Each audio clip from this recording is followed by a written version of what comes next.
On my wedding day, my mother sent a text with just 6 words: "Don't expect anyone." I walked down the aisle facing empty chairs while my family partied in Hawaii.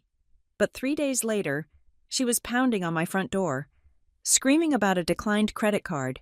She thought she could skip my big day without consequences, forgetting I was the one holding the keys to the family fortune. My name is Olivia Harper, and I was 31 years old when I learned that silence is actually the loudest sound in the world. I was standing in the bridal suite of a historic inn in Savannah, Georgia. I had chosen this place specifically for its atmosphere. I wanted the Spanish moss draping over the oaks outside, the smell of jasmine in the humid air, and that heavy, sweet feeling of old Southern charm. I lived in Denver, Colorado, where the air was thin and sharp and the mountains made you feel small. But for my wedding, I wanted to feel held. I wanted warmth. I wanted the kind of family history that you read about in novels. Even if my own reality was far more jagged, the room was perfect.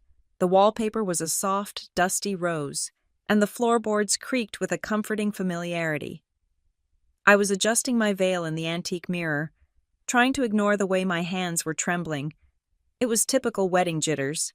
I told myself, just the nerves of a bride about to walk into the rest of her life. Then my phone buzzed against the marble vanity. It was a single vibration, short and dismissive.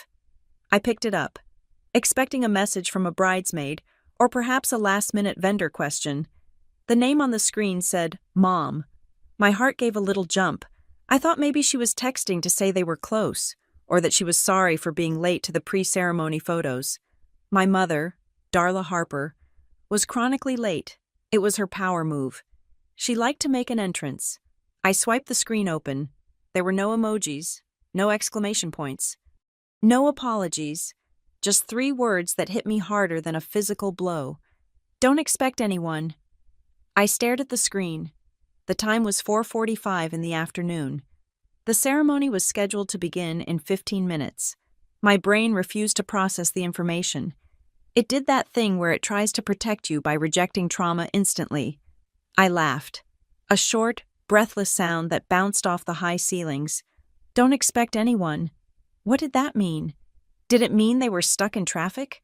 Did it mean the shuttle bus from the hotel had broken down? Classic Darla, I whispered to the empty room. Always so dramatic. I convinced myself it was a figure of speech. She probably meant, don't expect anyone to be sober, or don't expect anyone to be on time. They were coming. Of course they were coming. My father, Ray, had paid for the deposit on the venue 6 months ago, loudly proclaiming to the manager that only the best was good enough for a Harper. My brother, Logan, had sent me a text 2 days ago asking about the open bar policy. My Aunt Tessa had bought a dress specifically for this event that cost $600. You do not spend $600 on a dress to stay home. I put the phone down. I smoothed the front of my silk gown. I took a deep breath, inhaling the scent of hairspray and expensive perfume, and walked out of the suite. The coordinator was waiting for me at the top of the stairs. She looked at me with a tight, professional smile that did not quite reach her eyes. At the time, I thought she was just stressed. In hindsight, I realized she had probably peeked into the garden courtyard. She knew. "Ready, Olivia?" she asked. "Ready," I said. My voice sounded steady. I was proud of that. We walked down the historic staircase and out into the garden. The air was thick, carrying the scent of magnolia. The string quartet began to play. It was not the traditional wedding march. I had chosen a specific acoustic version of a song Evan and I loved. It was soft, melodic, and hopeful. The double doors to the courtyard opened. I stepped into the frame, clutching my bouquet of white peonies so hard I thought I might snap the stems. I looked up, ready to make eye contact with the people who had raised me. I was ready to see my mother dabbing her eyes with a handkerchief. I was ready to see my father looking proud in his tuxedo. I was ready to see Logan making a stupid face at me from the front row. I looked to the left. The rows were full. Evan's family was there. His parents, retired school teachers from Ohio, were beaming. his friends from the university, his colleagues from the public high school where he taught history. They were all there, shoulder to shoulder, a sea of warm smiles and teary eyes. Then I looked to the right. It was a physical shock, like stepping off a curb you did not know was there. The chairs were white, wooden, and perfectly aligned. There were 10 rows on the bride's side, and every single one of them was empty. There was nobody, not my mother, not my father, not Logan, not Aunt Tessa, not my cousins, not even the distant relatives I had obligated to invite. The emptiness was aggressive. It wasn't just a lack of people. It was a presence in itself. The late afternoon sun slanted across the vacant white chairs, highlighting the dust motes dancing in the air where my family should have been. The silence from that side of the aisle was deafening. The only thing occupying the space meant for the Harper family were the silk ribbons tied to the aisle seats, fluttering gently in the breeze. I froze. For one heartbeat, I stopped walking. The guests on Evan's side started to notice. I saw heads turning. I saw the confusion rippling through the crowd like a wave. I saw Evan's mother lean forward, her hand covering her mouth. The whisper started in my head, vicious and familiar. You are not enough. You have never been enough. But then I looked at the end of the aisle. Evan Hart was standing under the archway of flowers. He was wearing a navy blue suit that we had picked out together. He wasn't looking at the empty chairs. He wasn't looking at the confused guests. He was looking directly at me. Evan was the kind of man who didn't understand the games my family played. He was solid. He was kind. He taught 11th grade history and coached the debate team. He believed in facts, in kindness, and in showing up. And he was standing there, his jaw set hard, his eyes locked on mine with an intensity that anchored me to the earth. He gave me a barely perceptible nod. Keep walking, his eyes said. I am here. I took a breath that rattled in my lungs, and I forced my right foot forward, then my left. I walked past the empty chairs. I walked past the void where my mother should have been judging my hair. I walked past the space where my father should have been preparing to give me away. I walked alone. The walk felt like it took 100 years. I could feel the pity radiating from Evan's side of the aisle, hot and prickling on my skin. I kept my chin high. I fixed a smile on my face that felt like it was carved out of marble. When I reached the altar, Evan didn't wait for the officiant. He stepped forward and took both of my hands. His hands were warm and dry. He squeezed my fingers so hard it almost hurt, and the pain was grounding. You look beautiful, he whispered. He didn't say, where are they? He didn't say, I'm sorry. He just told me I was beautiful. The ceremony proceeded exactly as planned. We said the vows we had written. We exchanged rings. We kissed. We signed the marriage license to an outsider, or perhaps to the photographer who was carefully framing shots to avoid the empty right side. It looked like a wedding, but inside me, there was a cold, expanding hollow. It felt like someone had scooped out my insides with an ice cream spoon. I was functioning on autopilot. I was Olivia, the CFO, the woman who managed complex financial portfolios for a living. I treated the wedding like a crisis at work. Compartmentalize, execute, survive. The reception was a blur of polite evasions. We had set tables for 120 guests. Only 60 were there. The catering staff moved quickly, clearing away the empty place settings at the unused tables to make the room look less like a ghost town, but you couldn't hide it. Where is your family, dear? An elderly aunt of Evan's asked me near the buffet line. She wasn't trying to be cruel. She was just old and confused. Travel complications, I lied smoothly. A terrible storm in Atlanta grounded everything. It was a lie. The weather in Atlanta was 75 degrees and sunny. I had checked my weather app while I was in the bathroom. But I couldn't tell this sweet old woman that my family had simply chosen not to come. I couldn't admit that I was that unlovable. We cut the cake. We danced. I smiled until my face ached. I drank 2 glasses of champagne, just enough to numb the sharp edges of the humiliation, but not enough to lose control. I needed to stay sharp. By the time we got back to our room, it was midnight. The adrenaline crashed. I sat on the edge of the king-sized bed, my white dress billowing around me like a deflated cloud. The silence of the hotel room was different from the silence in the garden. This silence was heavy. It was final. Evan was in the bathroom, washing his face. I could hear the water running. I was grateful for the noise. It meant I didn't have to talk yet. I reached for my phone. I hadn't looked at it since that text message at 4:45. I needed to know. The logical part of my brain, the part that managed risk and analyzed data, needed confirmation. I opened Instagram. The algorithm, cruel and efficient, put it right at the top of my feed. It was a story posted by my cousin Madison. I tapped the circle. The image filled my screen, bright and high definition. It was a selfie, taken from a high angle. The background was unmistakable. It was the golden hour on a beach in Hawaii, palm trees silhouetted against a purple and orange sky. The ocean was a perfect turquoise, and there they were. My mother, Darla, was front and center, holding a Mai Tai with a pineapple wedge. She was wearing a cream-colored linen tunic that I knew cost $400. She looked tan, relaxed, and incredibly happy. Next to her was my father, Ray, wearing a matching linen shirt, smiling that big charismatic smile he used when he was closing a deal. Behind them was my brother, Logan, giving a thumbs up, and my Aunt Tessa, laughing at something off camera. They were all wearing coordinating outfits, creams and whites, linen and silk. They looked like a catalog advertisement for a wealthy, happy family. I stared at the timestamp in the corner, posted 3 hours ago, while I was saying my vows to empty chairs, while I was trying to explain to Evan's grandmother why nobody from my bloodline was there to toast me. They were on a beach in Hawaii, 5,000 miles away, having a cocktail hour. I looked at the caption, 2 words, followed by a heart emoji, family forever. The irony was so sharp it almost drew blood. They had skipped the actual family event, my wedding, to stage a performance of family unity on a beach for social media.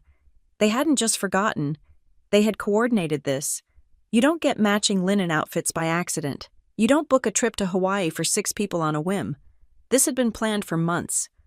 They had looked me in the eye for months, nodding when I talked about the seating chart, complaining about the entree choices, all while holding plane tickets to Maui in their pockets.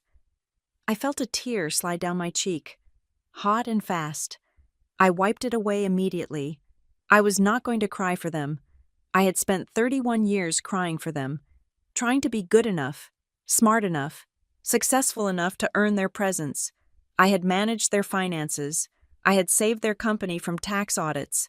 I had been the dutiful daughter who fixed everything, and this was my payment. Evan came out of the bathroom. He saw the phone in my hand. He saw the look on my face. He sat down next to me and looked at the screen. He didn't say a word. He just put his arm around me and pulled me into his chest.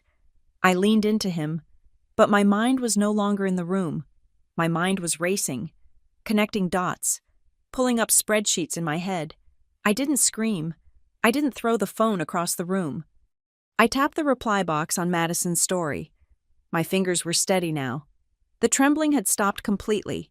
I typed 2 words. Perfect timing. I hit send. Then I closed the app.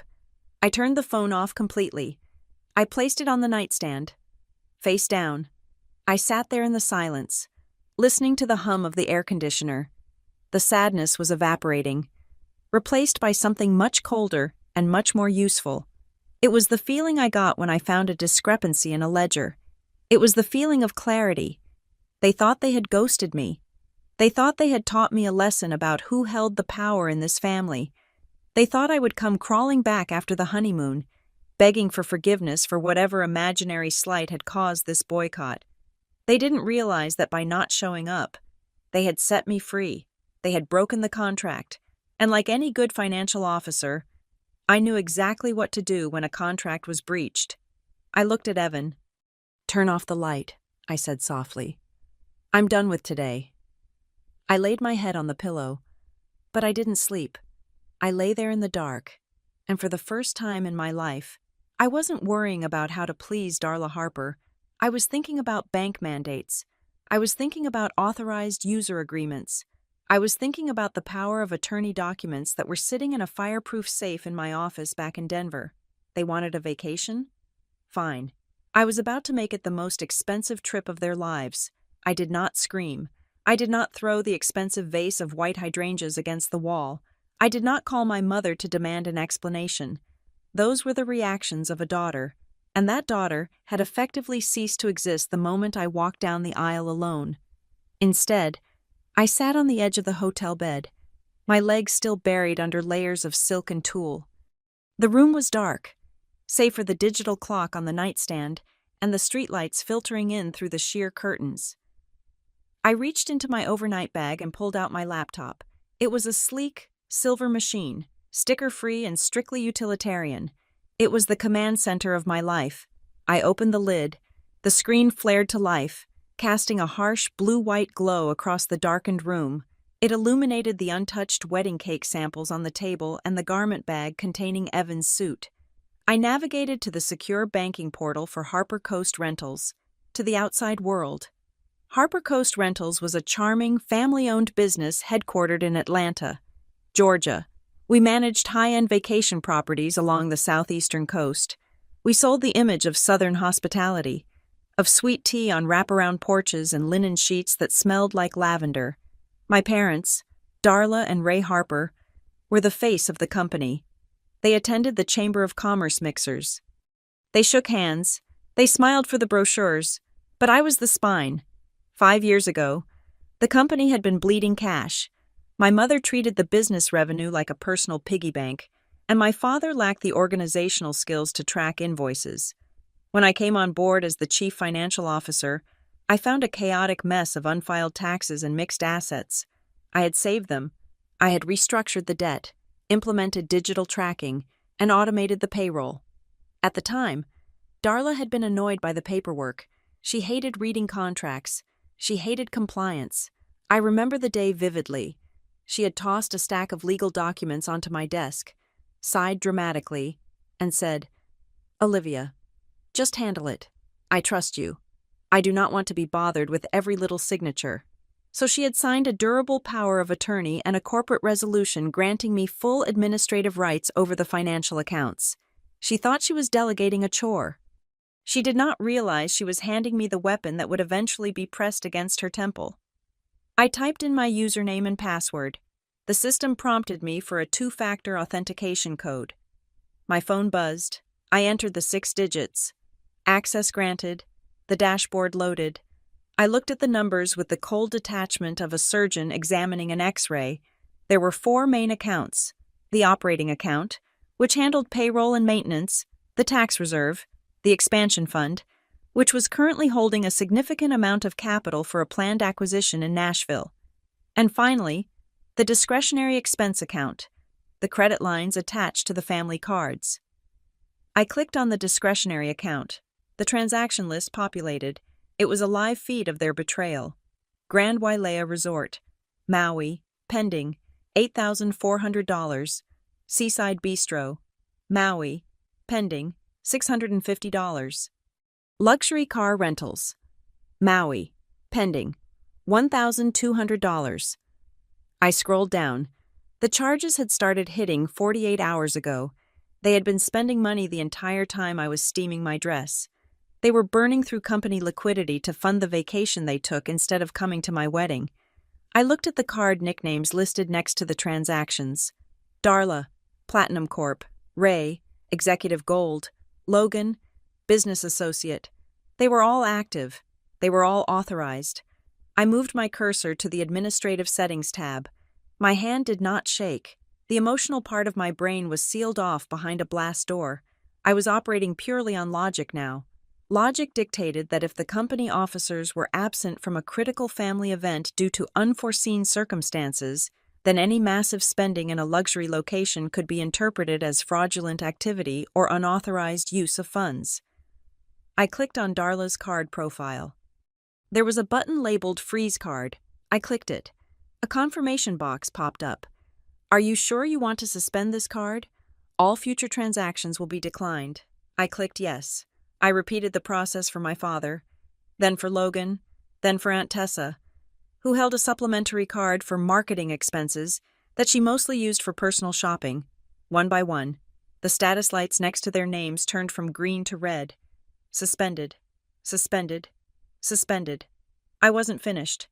Suspending the cards would stop them at the point of sale, but they could call the bank to reactivate them if they had the security codes. I needed to ensure they couldn't override me. I went into the master security settings. I changed the approval threshold.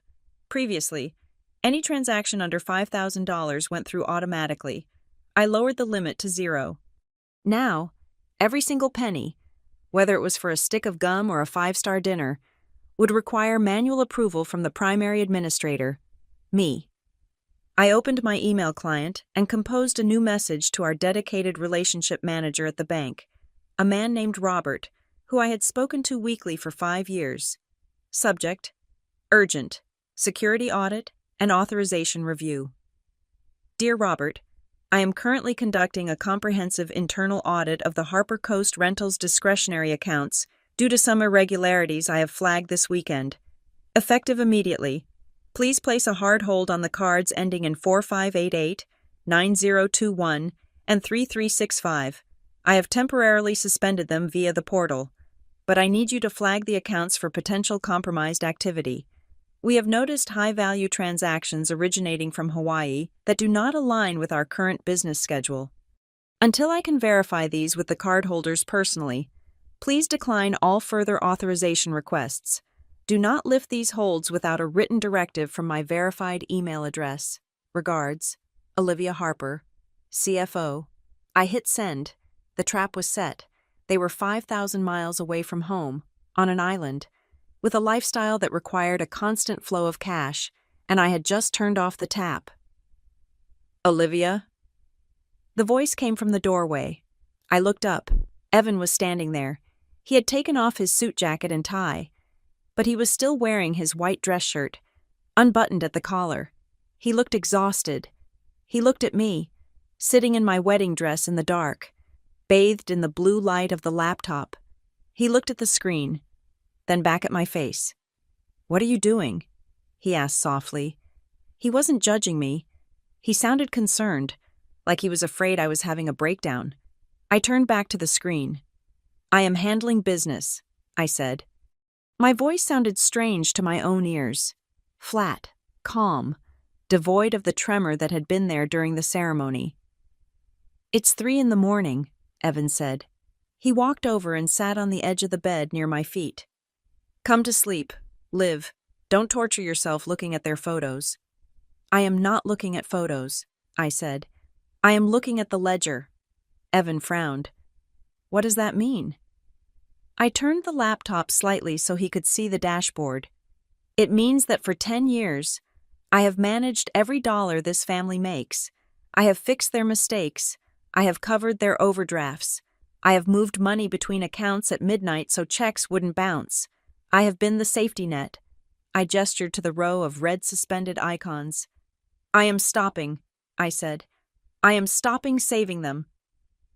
Evan looked at the screen. He saw the list of declined status updates that were already starting to queue up as the system processed my commands. He didn't tell me to stop. He didn't tell me to be the bigger person. He knew what they had done today. He knew the humiliation of standing at that altar while half the room whispered. "They are going to be furious," he said simply. "They should be," I replied.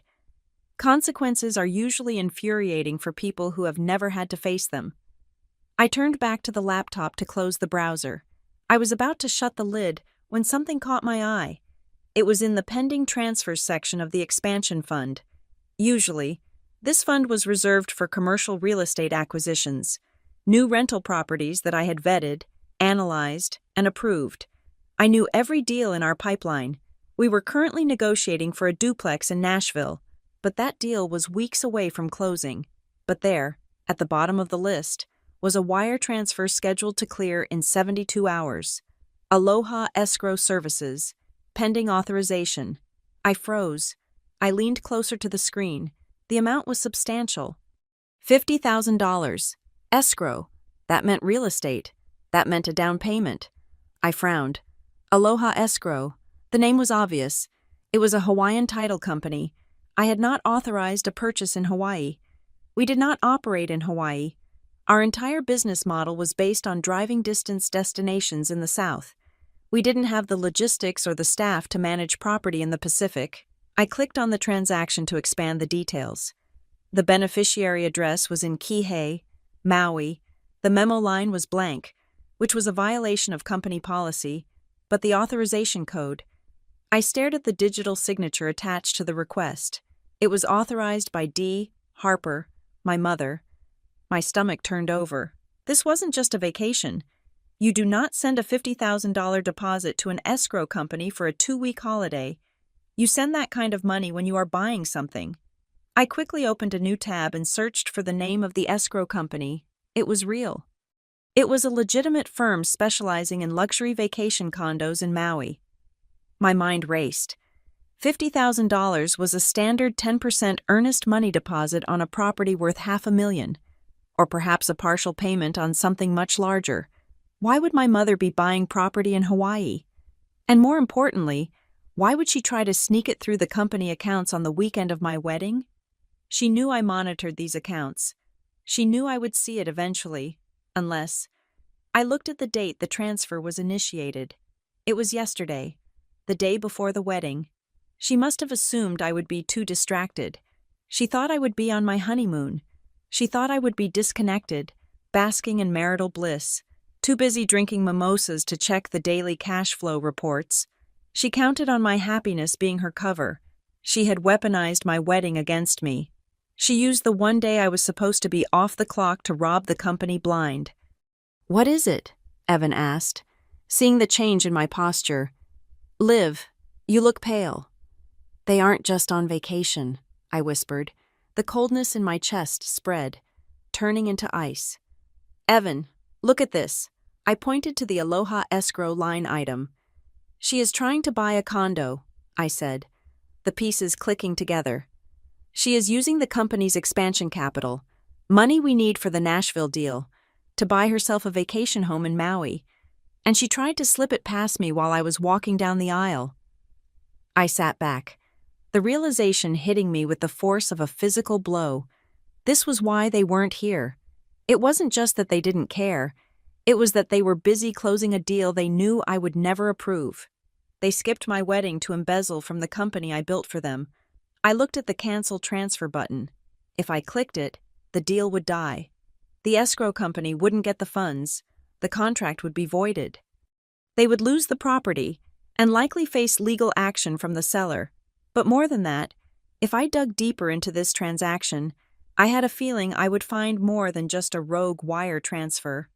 "She needs this money to clear by Tuesday," I said, thinking aloud.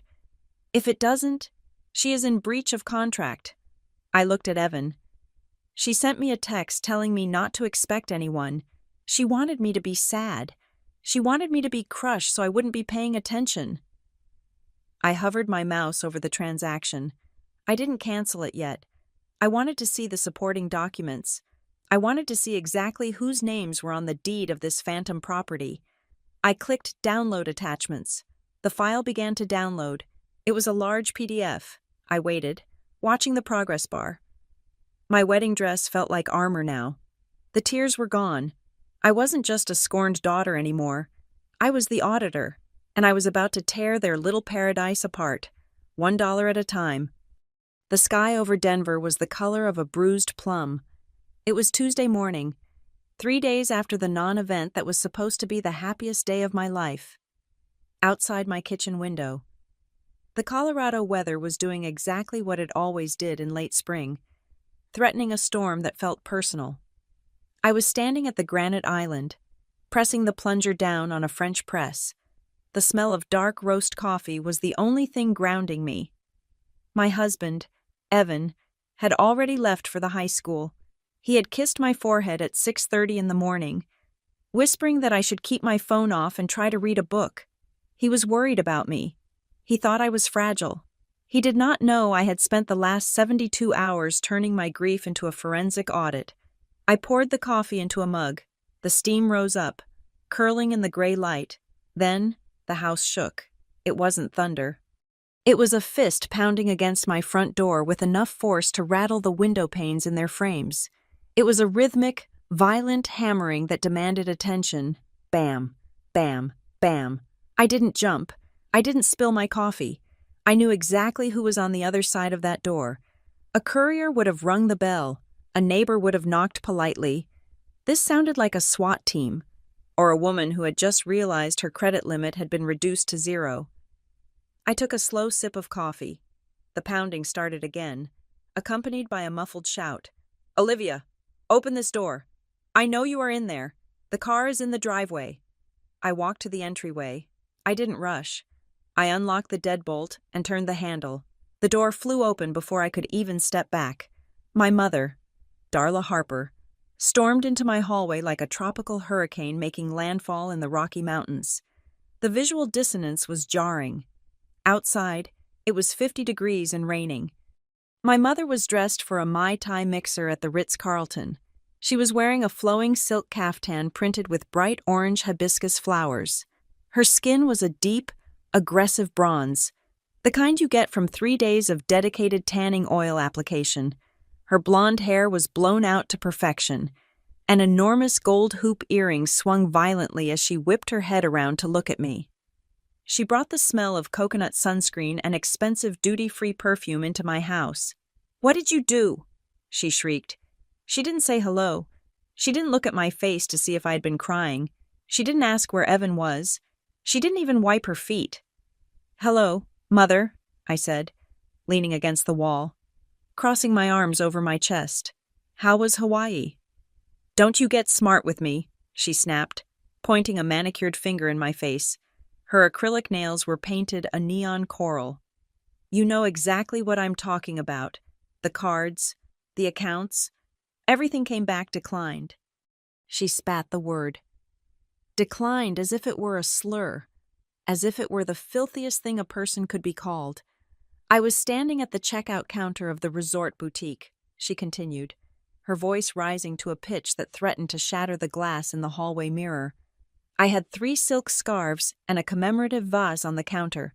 There were people behind me, Olivia, people we might know, and the girl behind the register, some 20-year-old nobody, looked at me and said, 'I am sorry, ma'am, but the issuer has stopped payment.'" She paused for a breath, her chest heaving under the floral silk. "Do you have any idea how humiliating that is?" she demanded. She looked at me like I was a criminal, like I was trying to run a scam. She took scissors. Olivia. She took scissors and cut the card right in front of me because the system told her to capture it. I took another sip of my coffee. "That is standard protocol for compromised accounts," I said calmly. "When the bank suspects fraud, they instruct the merchant to destroy the card." "Fraud?" Darla laughed, a sharp, barking sound. "It is my company. It is my money. How dare you flag it as fraud?" "I flagged it as suspicious activity," I corrected her. "The corporate bylaws state that all discretionary spending must be approved by the financial controller. Since the board of directors, that being you and Dad, were supposedly in Atlanta for business, charges appearing from a luxury resort in Maui triggered the security algorithm." "We are not in Atlanta," she yelled. "We are in Hawaii. You knew that?" "Did I?" I asked. "I don't recall getting a memo. I don't recall an out-of-office email. All I recall is a text message 3 days ago telling me not to expect anyone at my wedding." Darla waved her hand dismissively, as if swatting away a fly. "Oh, stop it," she said. "Don't be so dramatic. It was just a ceremony. You have been living with that teacher for 2 years. The wedding was just a party. You are making a mountain out of a molehill because you need attention." The air in the hallway seemed to drop 10 degrees. "It was my wedding," I said, my voice low. "I walked down the aisle alone. Dad wasn't there to walk me. You weren't there to fix my veil. The chairs were empty. Mom, everyone saw. Nobody cares about empty chairs." "Olivia!" she shouted. "People care about solvency. People care about reputation. Do you know what damage you have done?" Ray is stuck at the hotel trying to figure out how to pay the bill for the suite because his card was declined at breakfast. We look like paupers." She began to pace the small hallway, her gold sandals slapping against the hardwood floor. "You need to call the bank right now," she ordered. "You need to call them and tell them it was a mistake. Tell them you pressed the wrong button. I don't care what you tell them, but you get those limits lifted immediately. We have a dinner reservation at Spago tonight, and I am not going to be embarrassed again." I watched her pace. It was fascinating. In a morbid way. She was completely untethered from reality. In her mind, the tragedy wasn't that she had abandoned her daughter. The tragedy was that her credit card hadn't worked. "No," I said. Darla stopped pacing. She turned to me slowly. "Excuse me?" "No," I repeated. "I'm not calling the bank. The audit is real. I have frozen all non-essential spending until I can reconcile the books for the quarter. That includes your vacation." "It is not a vacation," she screamed. "It is a networking trip. We are meeting important people." "In swimsuits?" I asked. "On the beach? With Mai Tais?" I saw the Instagram stories. "Mom, you aren't networking. You are burning cash." She narrowed her eyes. "This is about him, isn't it? This is about that husband of yours, Evan." She said his name with a sneer. "He put you up to this," she declared. "He has been poisoning you against us for years. He is jealous. He is a public school teacher. Olivia, he makes in a year what we spend in a month. He doesn't understand how our world works, so he wants to drag you down to his level. He is not one of us." "He is my husband," I said. Stepping away from the wall, I put my mug down on the entry table with a clack. "And he showed up. That makes him more family than you have ever been." "He is a nobody," she yelled. "And you are acting like a petulant child. You think you can hold the company hostage because your feelings are hurt? You are the CFO because I let you be the CFO. I signed that paper to make your life easier, not to give you the power to starve your own mother." "You signed that paper because you were too lazy to read the invoices," I shot back. "You signed it because you wanted the money to appear by magic without having to do the math. Well, I am the one who does the math, and the math says we are bleeding." "I am your mother," she screamed, her face flushing a deep, angry red beneath the tan. "You owe me. I raised you. I gave you this career, and you are going to ruin everything over a temper tantrum?" She stepped closer, invading my personal space. I could see the sweat beading on her upper lip. "You have no idea what is at stake," she hissed. "You think this is a game? You think this is just about a hotel bill? I need that liquidity. Olivia, I need it open today." "Why?" I asked. "Why is it so urgent? You have return tickets. You can just come home." "I can't come home," she blurted out. "Not yet. I have things to sign. I have deposits to make." "Deposits for what?" I asked. "More scarves? Another vase?" "For the deal," she shouted, throwing her hands up. "For the Aloha escrow account. I have a deadline, you stupid girl. If that wire transfer doesn't clear by tomorrow, we lose the position." The hallway went silent. The only sound was the refrigerator humming from the kitchen and the rain beginning to tap against the roof. Darla froze. Her mouth snapped shut. Her eyes widened slightly, the pupils contracting as she realized what she had just said. She had mentioned the name. I looked at her. I kept my face completely blank. I needed her to think she had the upper hand, or at least that I was confused. "Aloha escrow?" I asked, tilting my head slightly. "What is Aloha escrow?" Darla blinked rapidly. She looked to the left, then to the right, avoiding my gaze. She was a terrible liar when she was cornered. She was used to lying from a position of power, where nobody dared to question her. She wasn't used to being interrogated in a hallway. "It is nothing," she stammered, her voice dropping from a scream to a frantic mumble. "It is just a vendor, a new property management vendor we are looking at, for cleaning supplies, in bulk." "You use an escrow company for cleaning supplies?" I asked flatly. "And you need a $50,000 wire transfer for bleach?" She flinched, I hadn't mentioned the amount. She hadn't mentioned the amount, but she knew that I knew something was wrong. "It is a retainer," she said, grasping for straws. "It is complicated corporate strategy. Olivia, you wouldn't understand the nuance of high-level negotiations. That is why Ray and I handle the vision, and you just handle the spreadsheets." She took a breath. Trying to regain her composure, she smoothed down her silk caftan. "Look," she said, her voice taking on that sickly sweet tone she used when she wanted to manipulate me. "Mommy is sorry she missed the ceremony, okay? I am sorry. It was a miscommunication. We thought the date was next month. We got the invitation mixed up." "The date was engraved on the invitation," I said. "And on the 6 save the date cards I mailed you." "Mistakes happen," she insisted. "But we can fix this. You just unlock the accounts, approve the pending wire to Aloha Escrow so we don't look bad to the partners. And when we get back, we will throw you a huge party, a real reception, at the club, with all the right people. Everyone will be there. I promise." She smiled. It was a dazzling, practiced smile. It was the smile she used to charm bankers and investors. It was the smile that had worked on me for 31 years. "Just unlock the computer, honey," she cooed. "Don't ruin the family over a misunderstanding." I looked at her. I saw the desperation in her eyes. It wasn't love. It wasn't regret. It was fear. She was terrified of losing the money.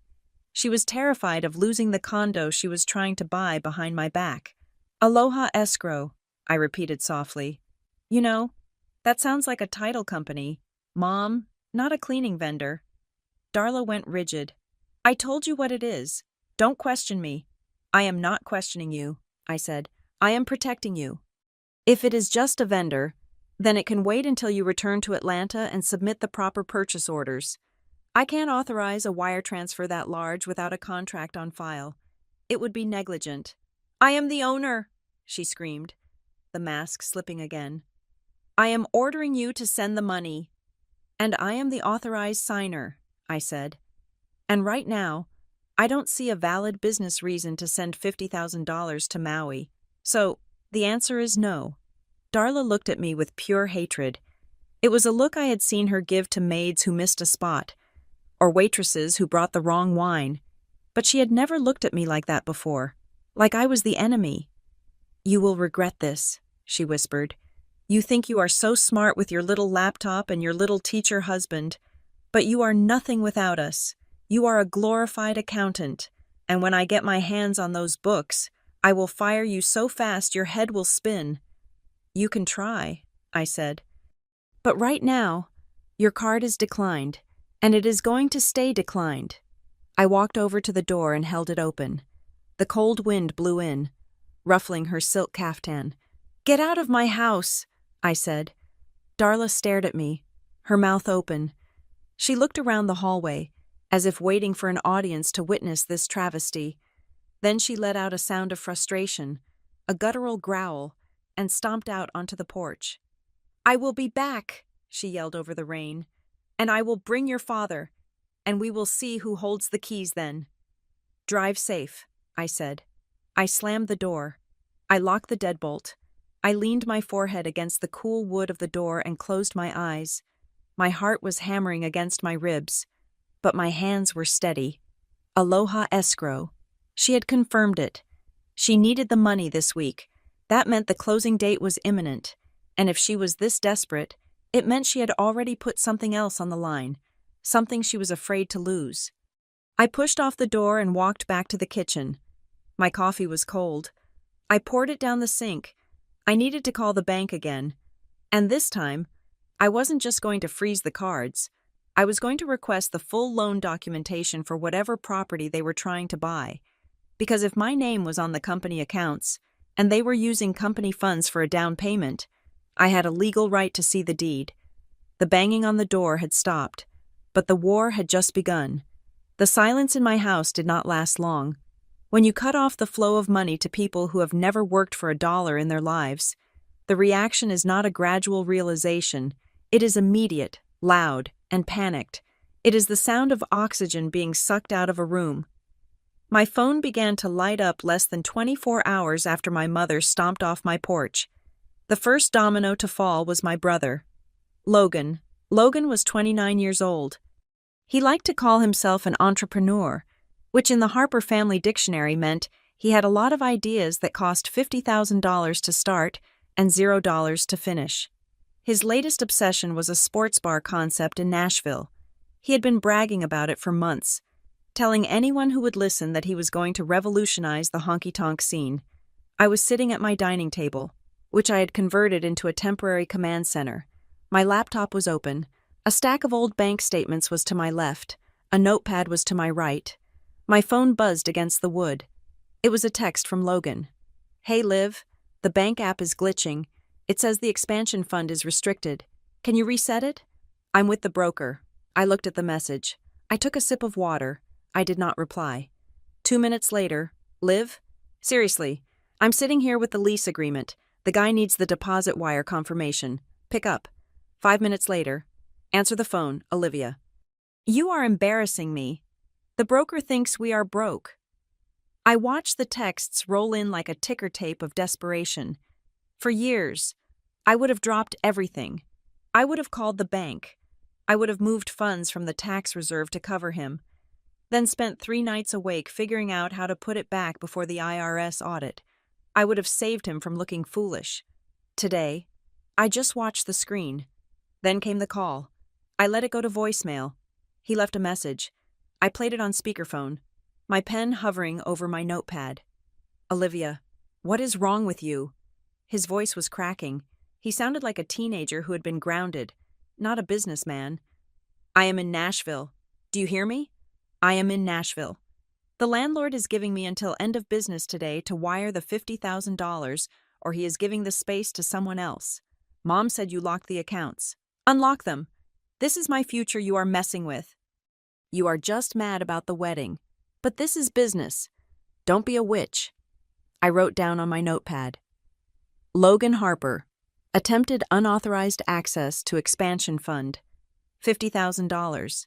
Nashville venture. I didn't feel guilty. I felt efficient. I realized that Logan didn't actually have a business plan. He had a bank account that I kept refilling. Without me, he didn't have a sports bar. He just had an empty building and a bad attitude. The second domino fell an hour later. It was Aunt Tessa. Tessa was my father's younger sister. She had never held a job, but she was listed on the company payroll as a lifestyle consultant, a title that meant absolutely nothing but allowed her to write off her car lease. She called me from her cell phone. I answered this one, mostly out of morbid curiosity. "Olivia?" Her voice was high and trembling. I could hear the background noise of a busy space, echoing voices, register beeps, soft jazz music. She was at a mall. "Hello, Aunt Tessa," I said. "Olivia, thank God." She sobbed. She was actually crying. "Something terrible has happened. I am at Neiman Marcus. I have the new fall collection on the counter. The sales associate." She lowered her voice to a whisper. As if sharing a state secret, she ran the company card, and it was declined. She tried it 3 times. "Olivia, there is a line behind me. A line." "I know, Tessa," I said. "I suspended the cards." "You what?" She shrieked so loud I had to pull the phone away from my ear. "Why would you do that? I have a lunch meeting with the garden club in an hour. I need these shoes. They are for networking." "The company accounts are under audit," I said, using the corporate voice that usually made them glaze over and walk away. "All non-essential spending is paused. Shoes are non-essential." "But I am family," she wailed. "You can't audit family. Just turn it on for 10 minutes. Please, Livy. The manager is looking at me. They are going to think I am poor." "I can't help you." "Tessa," I said. "Do you have your personal debit card?" There was a silence on the line. A heavy, offended silence. We both knew Tessa didn't use her personal money for things like Neiman Marcus. She used her personal money for her secret cigarette habit and bingo nights. She used the company for the lifestyle she broadcasted to the world. "You are being cruel," she sniffed. "Your mother was right. You have turned bitter." "Goodbye, Tessa," I said. I hung up. I added another line to my notepad. Tessa Harper. Attempted personal retail transaction. Neiman Marcus. Estimated value, $2,000. It was almost funny. They were all reacting to the same stimulus, but in different ways. Logan was angry because his toy was being taken away. Tessa was crying because her costume was being taken away. Neither of them asked why I was doing it. Neither of them asked if the company was okay. They only cared that the magic plastic card had stopped working. But the third notification was the one that mattered. It was an email from Gary, our external accountant. Gary was a good man, but he was timid. He was terrified of my father. The subject line read, Urgent. Tampa warehouse payment returned. I opened it. Hi, Olivia. I don't know what is going on, but the ACH transfer for the Tampa distribution center rent came back this morning. Insufficient funds in the operating account. The landlord is threatening to lock the gates. Also, the linen supplier in Charleston just called. They are putting our next shipment on hold until they receive the past due balance of $12,000. Please advise ASAP. I tried calling Ray, but his phone goes straight to voicemail. I leaned back in my chair. This was the real damage. The operating account shouldn't be empty. I had left enough cushion in there to cover overhead for 3 months. If it was bouncing checks, that meant someone had drained it. I pulled up the ledger for the operating account. I scanned the history. There it was. 2 days before the wedding, a transfer of $40,000 out of operating and into the discretionary fund. My father had moved the rent money to pay for the Hawaii trip. He had literally taken the money meant to keep the roof over our inventory and used it to buy first-class tickets and ocean view suites. He had risked the entire logistics hub of the company for a vacation. I felt a cold knot of rage tighten in my stomach. This wasn't just irresponsibility. This was negligence. This was the kind of thing that got businesses sued and shut down. I didn't fix it. That was the hardest part. My instinct, honed over a decade of parent-pleasing, was to wire money from my personal savings to cover the rent, to call the landlord and apologize, to smooth it over so Daddy wouldn't get in trouble. Instead, I replied to Gary. Gary, I am aware of the shortfall. We are dealing with a misappropriation of funds by senior management. Tell the landlord we need 48 hours. Tell the linen supplier they will get paid when we recover the assets. Do not, under any circumstances, cover this from the tax account. I hit send. I was letting the fire burn. I was letting the smoke fill the house. Because unless they smelled the smoke, they would never stop playing with matches. My phone rang again. It was Darla. I didn't answer. She called again immediately, and again. Then the voicemail started. I listened to one. You listen to me, you ungrateful little brat. Her voice was low, shaking with a mix of fury and panic. I know you are home. I know you are reading these texts. You think you are teaching us a lesson? You are destroying this family. When your father gets back, he is going to sue you. He is going to have you arrested for theft. You will regret this. Olivia. You will die alone in that house because nobody loves a traitor. I saved the voicemail. I dragged the audio file into a folder on my desktop labeled Evidence. It was 6 o'clock in the evening when Evan came home. He walked into the dining room and saw me surrounded by paper. He saw the cold cup of tea. He saw the rigid set of my shoulders. He put his bag down and walked over to me. He placed a hand on my shoulder. They are hitting hard, aren't they? He asked. They are panicking, I said, not looking up from the spreadsheet I was analyzing. Logan lost his bar deal, Tessa got kicked out of Neiman's, and Dad stole the warehouse rent money to pay for the resort. Evan let out a low whistle. So, it is all coming down. It is all coming out, I corrected him. It was already down. We were just painting over the cracks. Evan pulled out a chair and sat opposite me. He waited until I looked at him. His eyes were kind, but serious. Olivia, he said, I support you. You know that, but I need to ask you something. What? How do you want to live? I blinked. What do you mean? I mean, after this, he said. Do you want to win the war and then go back to managing their money, just with tighter leashes? Do you want to spend the next 10 years policing them, slapping their hands every time they try to steal from themselves? Or do you want to be free? The question hung in the air. How do you want to live? For my entire adult life, my existence had been defined by their needs. I was the fixer. I was the responsible one. I was the one who stayed sober so they could get drunk. I was the one who stayed home so they could travel. Even now, in my revenge, I was still managing them. I was still revolving around their chaos. I don't want to go back, I whispered. The truth of it surprised me. I don't want to be their CFO. I don't want to be their daughter. I just want out. Then make sure this is an exit strategy, Evan said firmly. Not a negotiation. He stood up and went to the kitchen to start dinner. His words rewired my brain. An exit strategy. I looked at the laptop screen again. I wasn't just auditing them to punish them. I was auditing them to calculate the price of my freedom. I needed to know exactly what my share of the company was worth, and I needed leverage to force them to buy me out. I opened the folder for the Aloha escrow investigation. I had requested the transaction history and the contract details from the bank, citing my authority as the financial officer. The documents had arrived an hour ago, but I hadn't opened them yet because I was dealing with the Logan drama. I clicked the file. It was a purchase agreement. Property, Unit 402. The Azure Coast Condominiums. Kihei, Maui. Buyer, D. Harper R. Harper. Price, $1.2 million. I scrolled down to the payment schedule. The initial deposit of $50,000, the wire transfer I had intercepted and frozen, was due by close of business this Friday. That was in 72 hours, if the funds were not received by then. The contract stated clearly, buyer forfeits all rights to the property and is liable for a cancellation penalty of $25,000. But there was something else. A rider attached to the bottom of the PDF. I zoomed in. It was a financing contingency.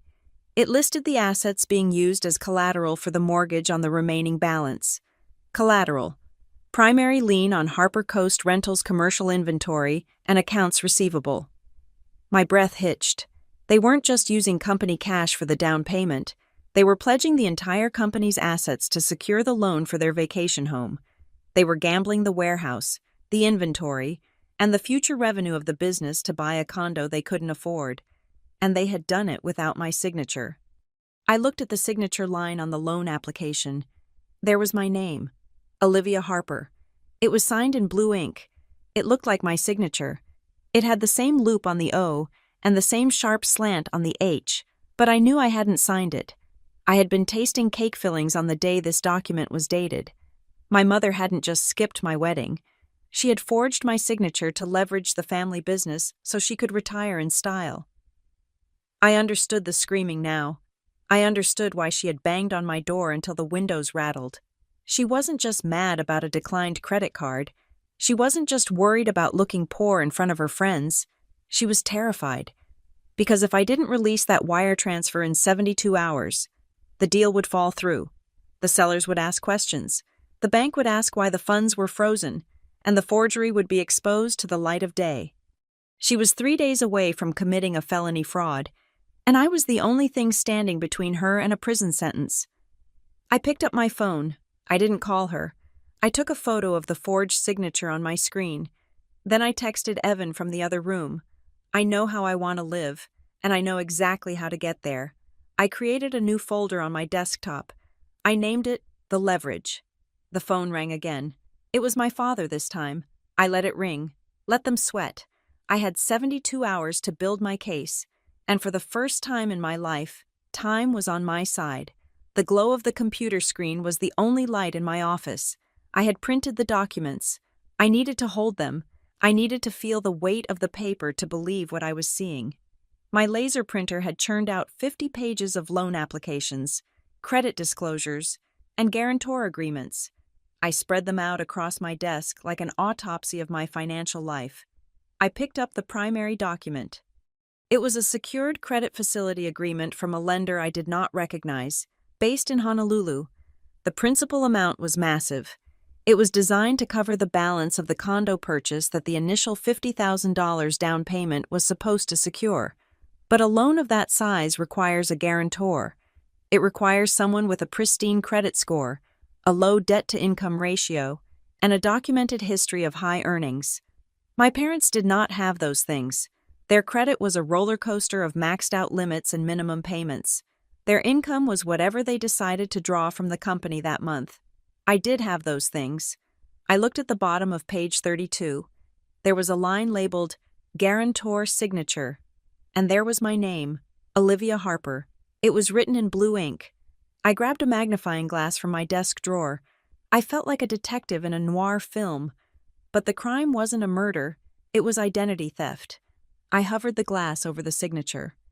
At first glance, it was perfect. The loop of the O was wide, just like mine. The cross on the H was high. But as I looked closer, the illusion shattered.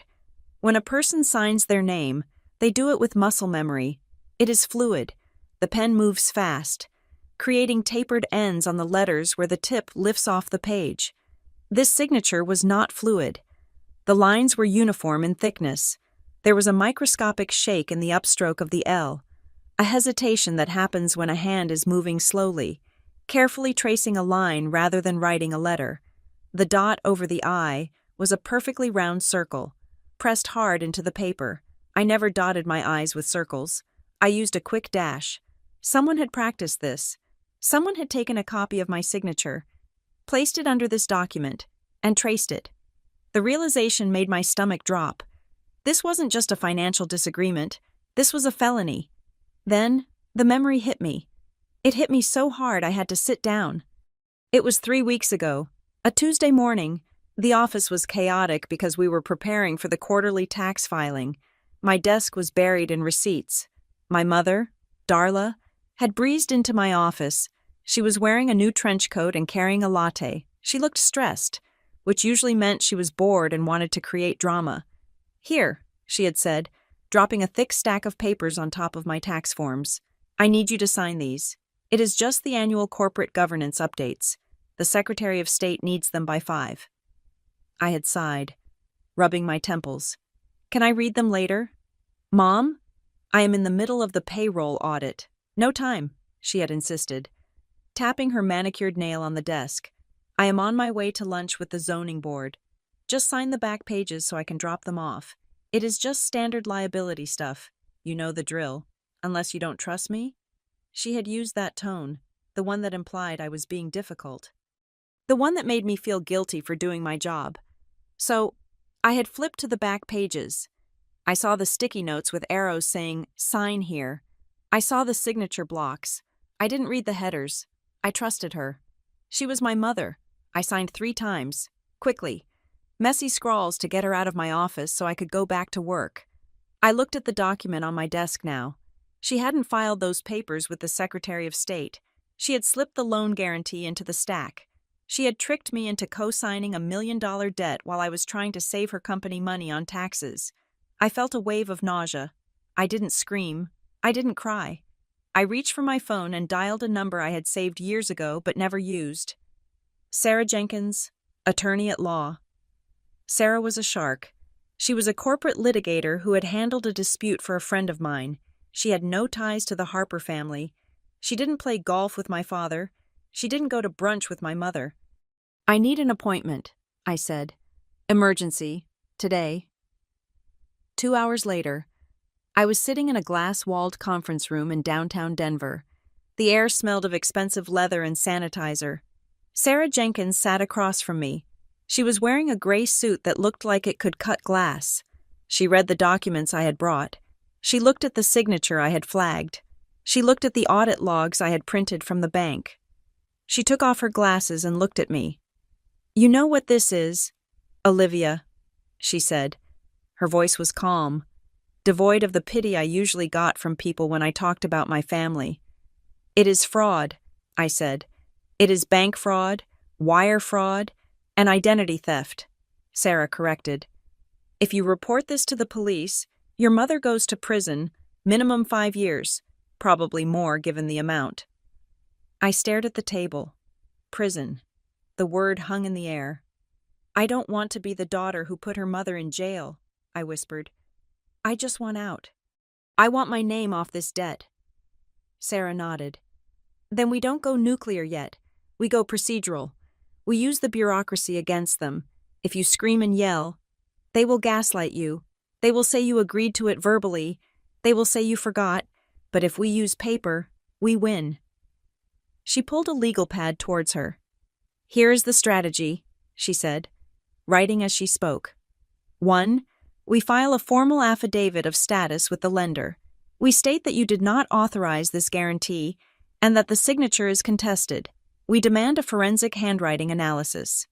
2, she continued, we send a cease and desist to the escrow company in Hawaii. We inform them that the funds originated from a corporate account without proper board resolution, making the transaction voidable. 3, she finished, circling the last point, you resign, not verbally. You send a formal letter of resignation as the guarantor and financial officer, citing breach of fiduciary duty by the other officers. You sever the legal tie. If I do that, I said, the deal dies. The condo is lost. They lose the deposit. Sarah looked at me. They lost the deposit the moment they decided to steal it. Olivia, you aren't killing the deal. You are just refusing to be the body they step over to close it. I nodded. Do it. Draft the letters. By the time I got back to my house, the sun had set. The email from Sarah's office had already gone out. It was a masterpiece of legal aggression. It demanded an immediate freeze on all lending activity associated with my name and notified the bank that the guarantor's signature was suspect and unauthorized.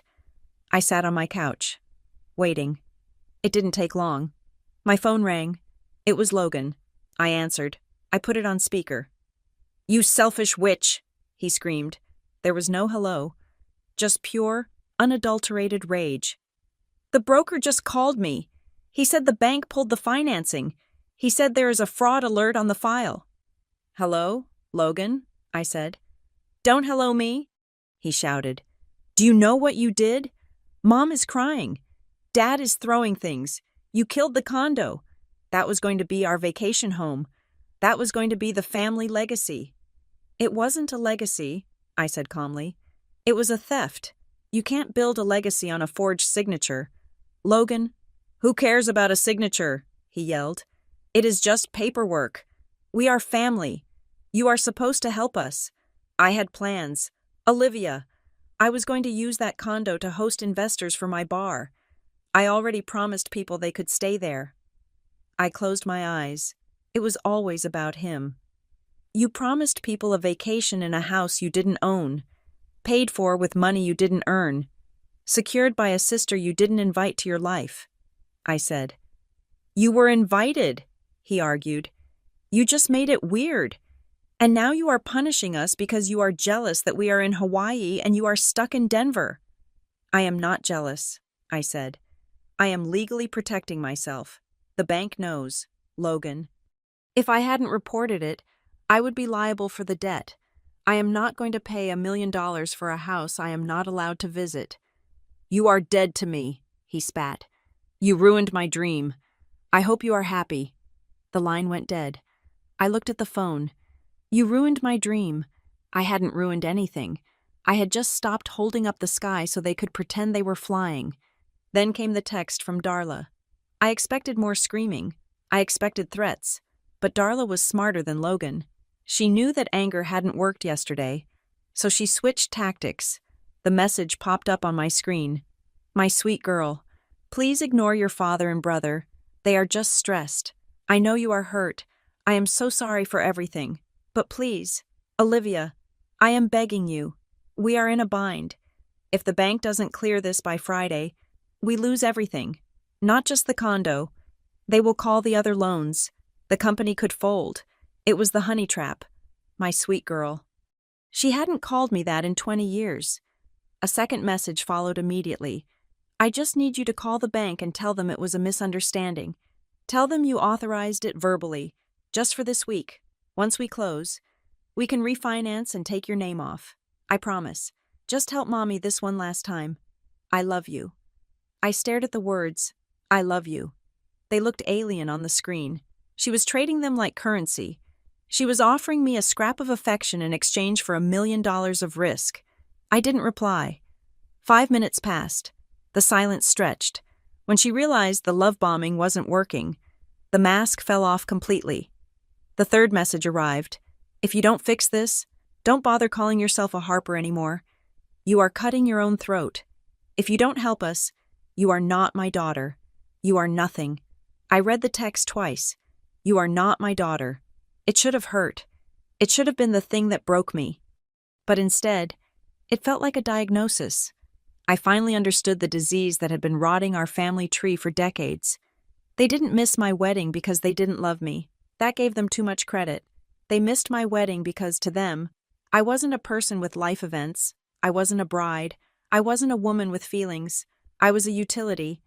I was the human equivalent of a printer or a stapler. You don't go to a stapler's wedding.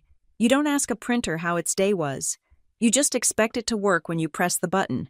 And when it stops working, you kick it. For 30 years. I had been there walking, talking ATM and legal shield. They kept me around because I was useful. And the moment I became inconvenient, the moment I asked to be treated like a human being, they discarded me. I looked at the stack of papers on my desk, the evidence of their crime. I picked up my phone and typed a reply to Darla. You are right. I am not your daughter. I am the plaintiff. I hit send, then I blocked her number. I sat back in my chair. The room was quiet. I felt lighter than I had in years. I had lost a mother, a father, and a brother in the span of 4 days. But I had found something much more important. I had found the exit. And tomorrow, I was going to open the door and walk through it, no matter how much they screamed. Wednesday morning brought a strange kind of quiet. It was the silence of a battlefield after the artillery has stopped firing, when the smoke is still thick, but the explosions have ceased. My phone, which had been vibrating with the manic energy of my family's panic for 2 days, was finally still. I had blocked Darla. I had blocked Logan. I had routed my father's calls to a voicemail box I did not intend to check. I was sitting in my home office, staring at the dust motes dancing in a shaft of sunlight. I felt hollowed out, scraped clean of the anxiety that had defined my life for a decade. But nature abhors a vacuum, and I knew that something had to fill the space where my family used to be. Then my cell phone rang. I looked at the screen, expecting another unknown number from a flying monkey sent by my mother, an aunt, a cousin, a family friend, but the name on the display made me sit up straight. Grant Sloan. Grant was a legend in the regional real estate market. He was a commercial asset manager who had sat across the table from me during a difficult negotiation 3 years ago. My father had blustered and bragged during that meeting, but Grant had ignored him, speaking only to me because he realized within 5 minutes who actually understood the numbers. We had maintained a professional, albeit distant, respect ever since. I answered the call. This is Olivia. Olivia. Grant's voice was gravelly and warm, like worn leather. I am going to skip the pleasantries because I have a feeling you are not in the mood for them. I heard about the wedding. I winced. News travels fast. In our industry, it travels at the speed of light, Grant said. But that is not why I am calling. I am calling because I also heard about the frozen accounts. The linen supplier in Charleston is a client of mine. He told me Harper Coast Rentals is on credit hold. I felt a flash of defensive shame, the old instinct to cover for the family kicking in. We are undergoing an internal audit. Grant, it is temporary. Olivia, stop, Grant said. His tone was not accusatory. It was kind. I am not fishing for gossip. I know how that company runs. I know Ray plays the big man while you shovel coal in the engine room to keep the lights on. And I know that if the accounts are frozen, it is because you finally decided to stop shoveling. I let out a breath I didn't know I was holding. You could say that. Good, Grant said. It is about time. Now, listen to me. There is a narrative starting to form out there. People are saying the business is unstable. Your father is telling anyone who will listen that his daughter is having a breakdown and sabotaging the company. He is trying to paint you as the villain to save his own face. I expected that, I said, looking at the folder of evidence on my desk. I know you did, Grant replied. But here's the thing about business. Olivia, smart people don't listen to the noise. They look at the balance sheets. And everyone in Atlanta knows that you are the only reason Harper Coast Rentals hasn't gone under 10 years ago. You are the asset, not the liability. I stayed silent.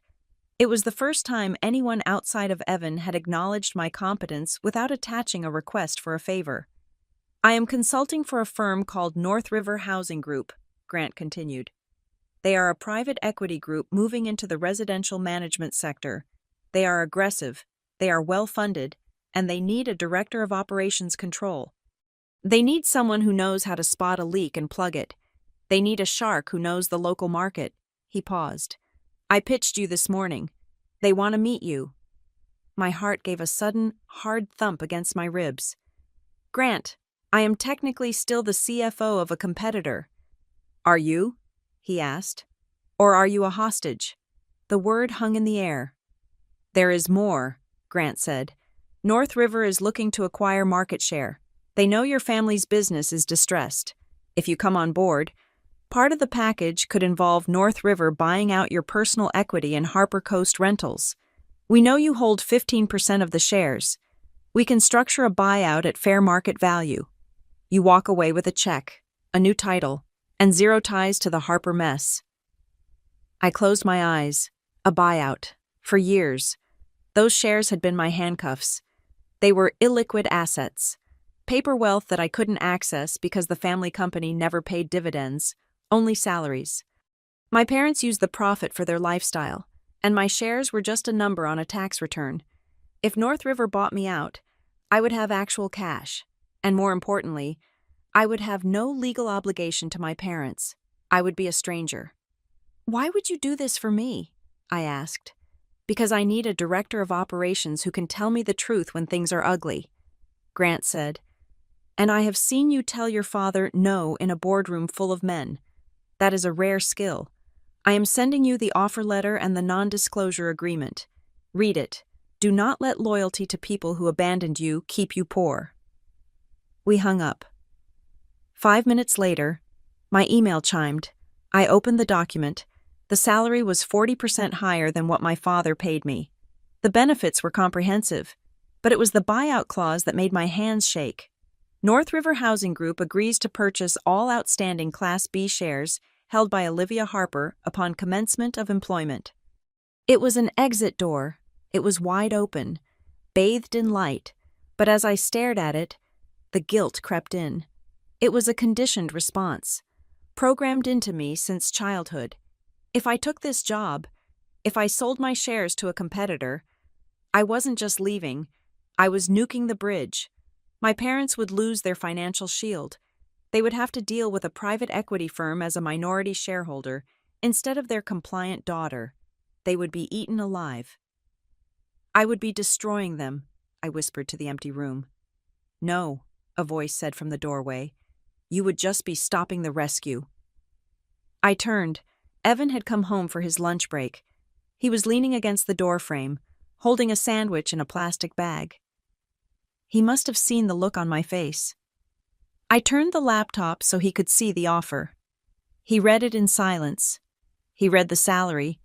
He read the title. He read the buyout clause. Grant Sloan called, I explained, my voice trembling. He says I can leave. He says I can sell my shares and walk away. Evan looked at me. And if I do this, my family will scream that I'm a traitor, I said. They will say I sold them out to a corporate raider. They will say I profited from their downfall. Evan walked over and knelt beside my chair.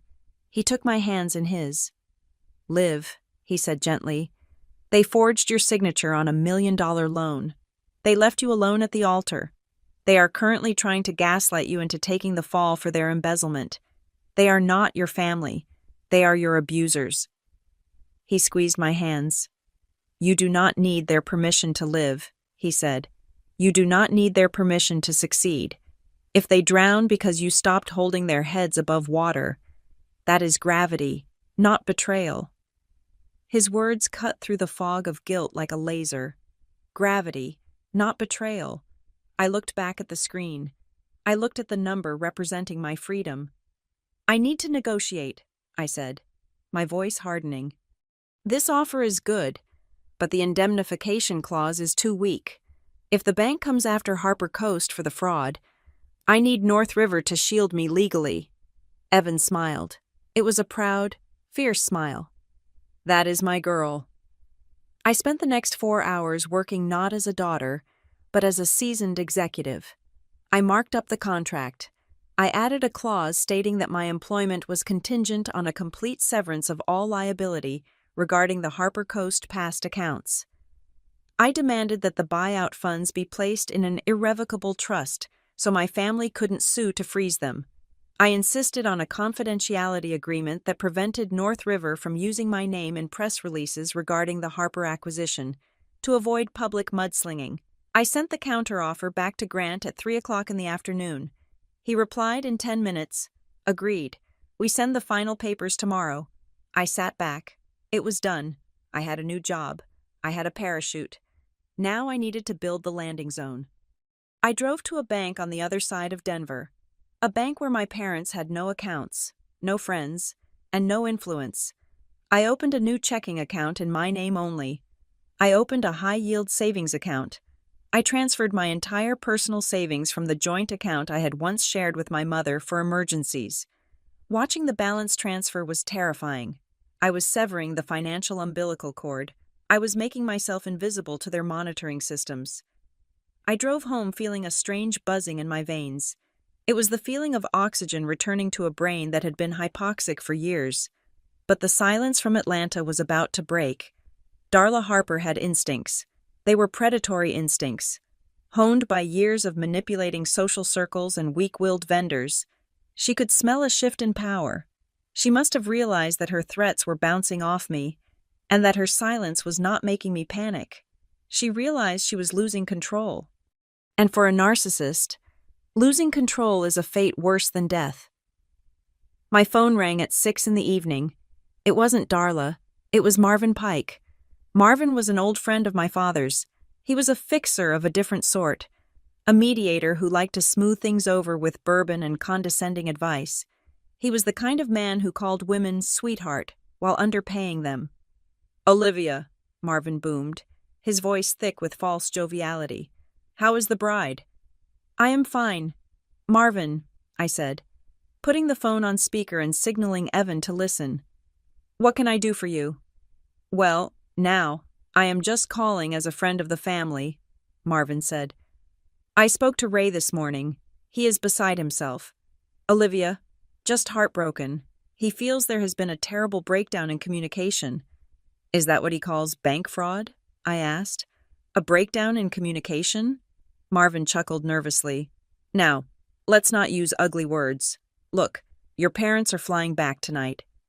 They are cutting the trip short because they love you and they want to fix this. They were flying back because their cards didn't work and they probably couldn't afford another night at the hotel. But I let him talk." "They want to meet," Marvin said. "Tomorrow morning, at the office in Atlanta. We can do a video conference since you are in Denver. Just a family sit-down. Clear the air. Put everything on the table." "Why do they need you to ask me?" I asked. "Because they are afraid you won't pick up," Marvin admitted. "And because they want to make you an offer, a peace offering." I looked at Evan. He raised an eyebrow. I knew what this was. They were going to offer me a raise, or maybe a meaningless title promotion. They were going to try to buy me back with promises of future partnership, so I would unlock the accounts and sign the loan papers for the condo. They didn't know I had already sold my loyalty to the highest bidder. "I will meet with them," I said slowly. "But not to clear the air. I will meet to discuss the restructuring of the company." "Excellent," Marvin said, clearly relieved. "That is the spirit. Professional. Mature. I told Ray you would be reasonable. Shall we say 10 o'clock Eastern Time?" 10 o'clock, I said. "And Marvin?" "Yes, dear?" "Tell them to bring their lawyers," I said, "because I am bringing mine." There was a long pause on the other end. Marvin's joviality evaporated. "Is that necessary? Olivia?" It is just family. Not anymore, I said. Now it is just business. I hung up. I looked at Evan. They are coming for me. Let them come, Evan said, walking over to the fridge and pulling out a bottle of wine. They are expecting the daughter who cries when they yell. They are not expecting the director of operations for North River Housing. I smiled. It was a cold, sharp smile. No, I said. They are expecting a victim. They are going to get an audit. I opened my laptop again. I had 12 hours before the meeting. I needed to prepare my presentation. I wasn't going to bring tissues to this reunion. I was going to bring spreadsheets, the forged loan application, and my resignation letter. The trap was set, but this time, I wasn't the one caught in it. The video conference link arrived in my inbox at 9:55 in the morning. The subject line was simply, resolution. I sat at my desk in Denver, dressed in a sharp black blazer. I had applied makeup for the first time in days, not to look pretty, but to look armored. Evan sat in the armchair in the corner of the room, out of the camera's frame. He had a book open on his lap, but he wasn't reading, he was witnessing. At 10 o'clock exactly, I clicked the link. The screen filled with the image of a mahogany conference table in Atlanta. I recognized the room. It was the boardroom where I had spent thousands of hours presenting quarterly budgets to eyes that glazed over. My parents were not on the screen. Instead, sitting alone at the head of the table, was Marvin Pike. Marvin was a man who had built a career on being reasonable. He was 60 years old, with silver hair that was always perfectly coiffed and a smile that looked like it had been bought from a catalog. He was my father's oldest friend and the company's unofficial legal counsel, though he mostly specialized in making unpleasant problems go away quietly. "Olivia," Marvin said, leaning into the camera. His voice was warm, dripping with that particular southern cadence that sounds like honey but tastes like bourbon. "You look tired. Sweetheart, are you sleeping?" "I am fine, Marvin," I said. My voice was cool and clear. "Where are Ray and Darla?" "Your parents are nearby," Marvin said, waving a hand vaguely. "But we thought it best if we lowered the temperature a little bit. Emotions are high. You know how your mother gets. She is very passionate." "She screamed at my front door 2 days ago," I said. "I would call that aggressive, not passionate," Marvin chuckled, a low, rumbling sound meant to make me feel like I was overreacting. Now, we all say things we don't mean when we are stressed, and everyone is stressed right now, aren't they? It has been a hard week for the Harper family, on both sides. "There are no sides, Marvin," I said. "There is a balance sheet, and there is fraud. I am dealing with the former to prevent the latter." Marvin's smile tightened just a fraction. He laced his fingers together on the table. "Let's put the ugly words aside for a moment," he said. "I am here because your father wants to make things right. He acknowledges that mistakes were made regarding the timing of their trip. They feel terrible that they missed the ceremony. Truly, it was a logistical nightmare." I watched him lie. It was impressive, in a way. He was rewriting history in real time. "But," he continued, pivoting smoothly, "families fight, and then families forgive. That is what makes us strong. Ray wants you to come back to the table. Olivia, he knows the company needs you. You are the brains of the operation. After all, we all know that." He paused, waiting for the compliment to land. I stayed silent. "So," Marvin said, opening a leather folder in front of him, "here is the proposal. Ray is prepared to offer you the position of Executive Vice President. Officially, no more CFO title that makes you sound like a back-office clerk. You would be the number 2, and with that comes a salary adjustment. We are talking a 20% increase, effective immediately." He looked at me expectantly. A week ago, this offer would have been everything I wanted. Recognition, a title that matched my workload, a salary that actually reflected my value. Now, I just did the math in my head. A 20% raise on my current salary was still less than the starting offer from North River, and the title of vice president in a company that was leveraging its assets to buy illegal condos was like being named the captain of the Titanic after it hit the iceberg. "That is a generous offer," I said neutrally. "What are the terms?" Marvin's smile widened. He thought he had me. "No terms. Really. Just a return to normalcy. You unlock the accounts. You approve the pending wire for the Maui investment, which, by the way, is a brilliant strategic move by your mother to diversify the portfolio, and we all move forward. The Maui investment is a personal vacation home purchased with corporate collateral," I said. "Tomato. Marvin said dismissively. "It is a corporate asset that the family can use. It is a perk. You would get to use it too. Olivia, imagine taking Evan there for a second honeymoon, on the house." He said Evan's name with a slight pause, as if he had to remember it. "Is that all?" I asked. Marvin shifted in his chair. He cleared his throat.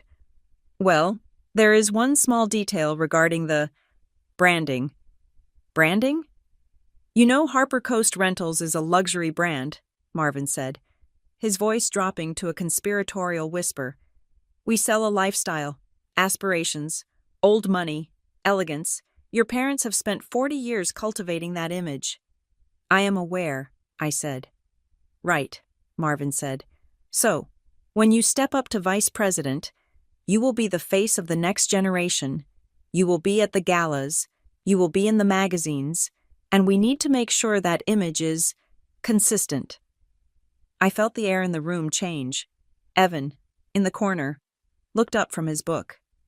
"What are you saying?" "Marvin?" "It is delicate," Marvin said, looking pained. "But frankly, Olivia, your husband, he is a fine man. I am sure he is a wonderful teacher. But he doesn't quite fit the demographic we court. Teachers, public servants, it reads a little working class, for the brand." I stared at the screen. My blood ran cold. "Are you asking me to divorce him?" "Heavens, no," Marvin laughed, looking horrified. No, we respect the sanctity of marriage. We are just suggesting a public separation of spheres. You keep your marriage private, very private.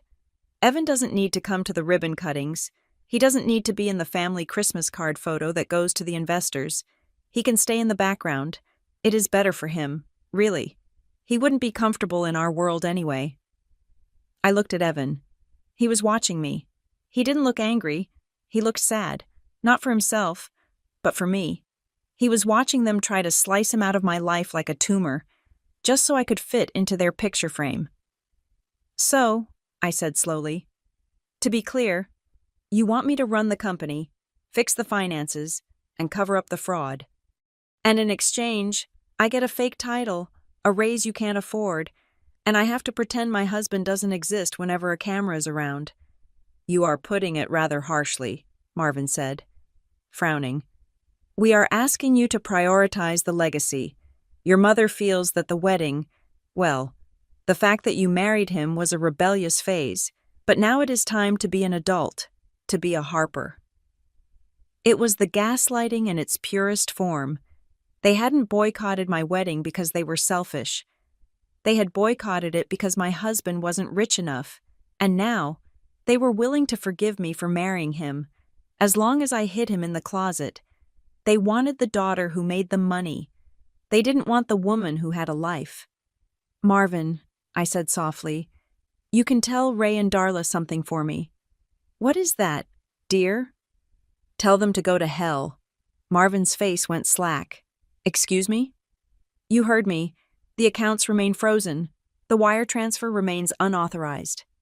And my husband will be eating dinner with me tonight at a restaurant that my parents can't afford because their credit cards are declined." "Olivia," Marvin snapped, the nice uncle mask falling off. "You are making a mistake. You are playing a dangerous game." "I am not playing," I said. "I am resigning." I didn't give him a chance to respond. I moved my mouse and clicked the red end call button. The screen went black. I sat there, breathing hard. The silence in the room was heavy. Evan stood up. He walked over and kissed the top of my head. "Working class," he chuckled. "I think that is the nicest thing anyone in your family has ever called me." "They are disgusting," I whispered. I knew they were vain. I didn't know they were this calculated. "Now you know," Evan said. "No more doubts."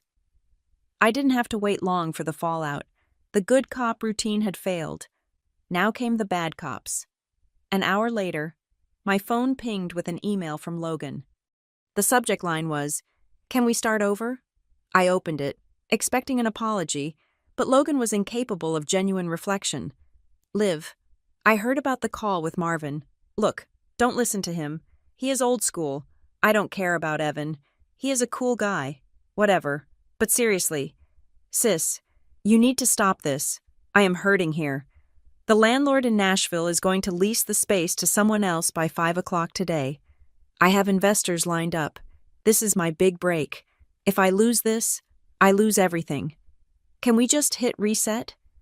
You release the $50,000 for me. Just for me, not for mom and dad. And I will be on your side. I will tell them to back off. We can be a team. Just you and me. The new generation. Please, don't make me beg. Love, Logan." I read it twice. It was a masterclass in manipulation. He was trying to drive a wedge between me and the parents, offering his loyalty in exchange for $50,000 of company money. He didn't care about me. He didn't care about the fraud. He just wanted his toy. He was asking me to be a co-conspirator. I hit reply. I didn't hesitate. "Logan, there is no side to be on. There is only the law. I cannot release funds for a venture that has not been vetted or approved by the board, regardless of who is asking. If your business plan relies on a handout from a frozen account, you don't have a business plan. You have a gambling addiction. I hope you find another way to fund your dream. But the Bank of Olivia is closed." I sent it. I felt a twinge of sadness. He was my little brother, after all. But it was quickly replaced by relief. I wasn't enabling him anymore. If he was going to fail, he was going to fail on his own merits. The response from the family was swift and nuclear. At 4 o'clock that afternoon, a courier arrived at my front door. He handed me a thick envelope. It was from a law firm in Atlanta, not Marvin Pike's friendly mediation firm, a litigation firm. I opened it in the kitchen. Notice of demand and cease and desist. To Olivia Harper. Re. Obstruction of business operations and breach of fiduciary duty. Dear Ms. Harper, we represent Harper Coast Rentals, Inc., and its majority shareholders, Ray and Darla Harper. You are hereby notified that your actions to freeze corporate assets, refuse legitimate payment authorizations, and lock administrative access constitute a material breach of your fiduciary duties as Chief Financial Officer. Your conduct has caused significant financial harm and reputational damage to the company. We demand that you immediately restore full access to all accounts and approve the pending transactions referenced in Schedule A, the Maui escrow. Failure to comply within 24 hours will result in legal action seeking damages, immediate termination for cause, and potential criminal liability for corporate sabotage. They were suing me. They were actually threatening to sue me for stopping them from stealing from themselves. I started to laugh. It was a dry, incredulous sound. "What is it?" Evan asked. I handed him the letter. "They are threatening me with corporate sabotage because I won't let Mom buy a condo with the payroll money." Evan read it. He frowned. "Can they do this?" "They can try," I said. I picked up my phone and took a picture of the letter. I sent it to Sarah Jenkins, my attorney. Her reply came 3 minutes later. She didn't text back. She called. "Olivia," Sarah said. I could hear the smile in her voice. "This is adorable." "Adorable?" I asked. "They are threatening to sue me for damages." "Let them," Sarah said. "This letter is a bluff. It is a scare tactic. They are hoping you are just an obedient daughter who gets scared by big words on legal stationery. But they made a fatal mistake." "What is that?" "They admitted in writing that they are ordering you to approve the Maui transaction," Sarah explained. "They just handed us proof of coercion. If they sue you, we enter discovery. And if we enter discovery, I get to subpoena the emails where your mother forged your signature.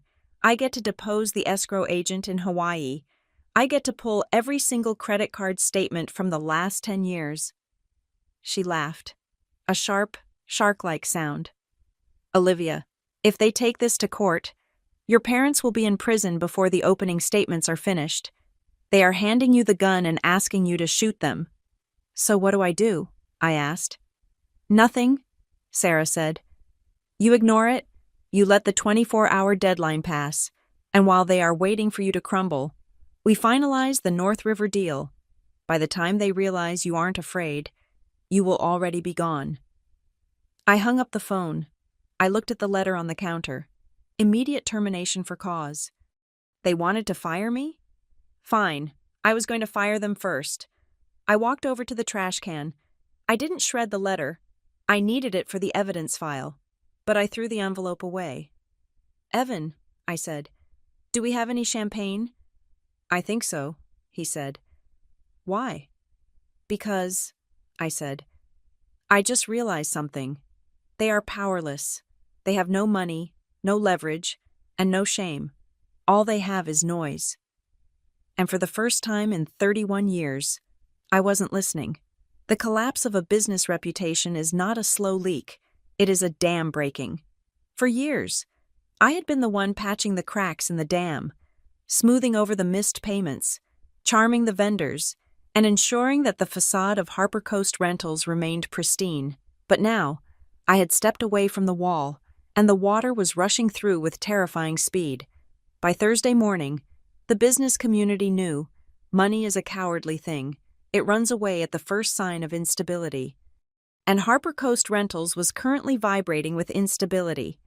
I sat in my home office, watching the fallout on my dual monitors. It started with the vendors, our linen supplier in Charleston.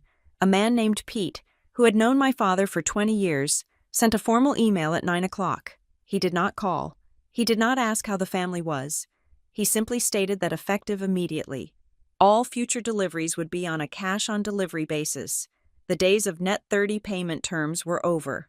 He cited internal risk assessment as the reason, but I knew the truth. He had heard about the bounced checks. Then came the domino effect I had predicted.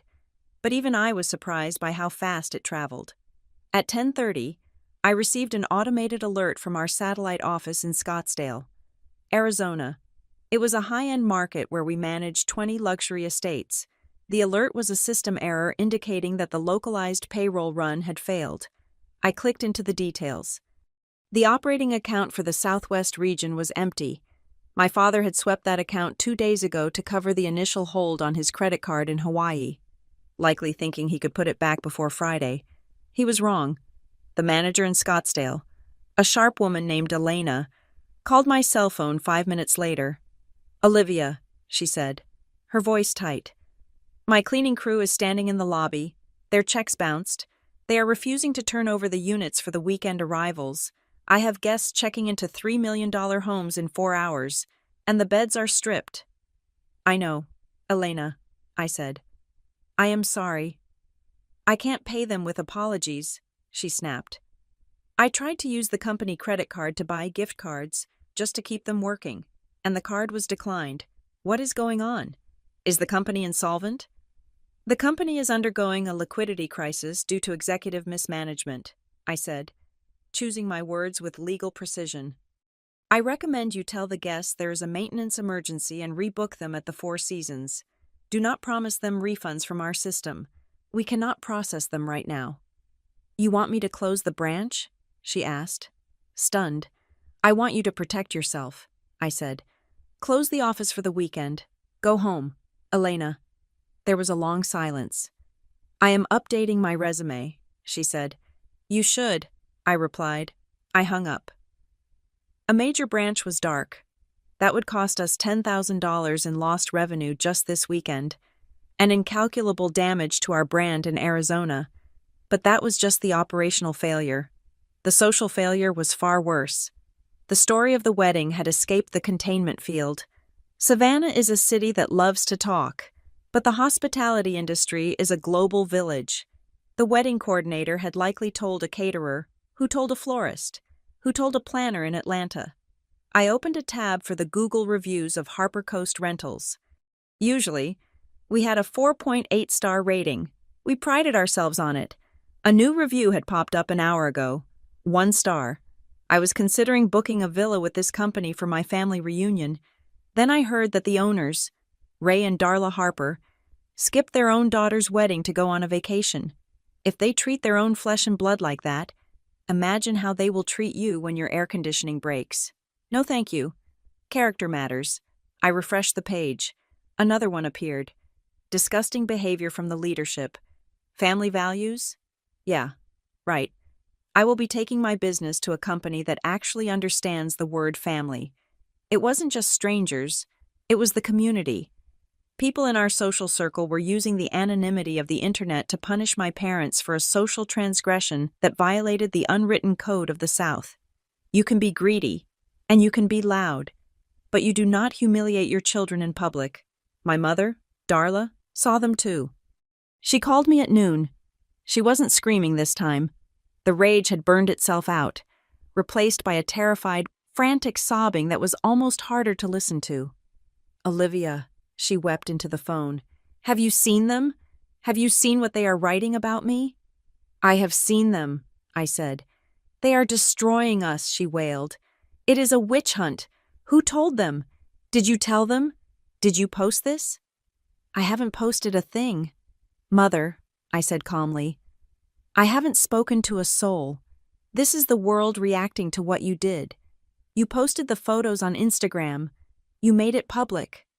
I was just trying to show we were happy, she cried. Why does everyone hate me? I am a good person. I donate to charity. I serve on the board. This is unfair. I am the victim here. I listened to her cry. It was the sound of a woman who had lived her entire life in a hall of mirrors, only to have someone finally turn on the ugly fluorescent lights. She didn't care about the Scottsdale office closing. She didn't care about the unpaid cleaners. She cared that strangers thought she was a bad mother. Make it stop. Olivia, she begged. You are good with computers. Delete them, please. I can't walk into the country club if these reviews are up. They will stare at me. I can't delete the internet. Mom, I said. And even if I could, I wouldn't. This is the cost of the ticket you bought. You are enjoying this, she whispered, her voice trembling. You like seeing me suffer. I don't feel anything at all, I said honestly. I just want my name off the loan. The loan, she gasped, as if remembering the actual financial cliff she was standing on. The condo. The escrow agent called Ray. He said if the wire doesn't hit by tomorrow close of business, they are pulling the contract. They are going to keep the deposit. Olivia, $50,000. Gone. Then you better find $50,000, I said. Maybe you can return the scarves. You are a monster, she sobbed, and hung up. I didn't have time to process her insults. I had work to do. I was finalizing the paperwork for North River Housing Group. I had spent the morning transferring my digital files, not the company data, but my personal work product, my templates, my contacts, onto an encrypted drive. I was scrubbing my presence from the Harper Coast servers. Then, at 2 o'clock, my father called. Ray Harper did not sob. Ray Harper did not beg. He blustered. He used volume and intimidation, the tools of a man who had always gotten his way by being the loudest person in the room. Pick up the phone, Olivia, he boomed the moment I answered. Hello?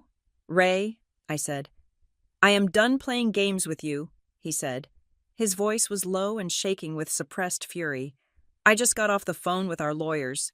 Real lawyers, not Marvin. I received their letter, I said. The one threatening to sue me for doing my job. You think that is funny? He growled. You think you are clever? Let me tell you what is going to happen. You are going to unlock those accounts within the hour. You are going to sign the authorization for the Maui wire, and then you are going to resign. If you don't, I will drag you into court and I will bleed you dry.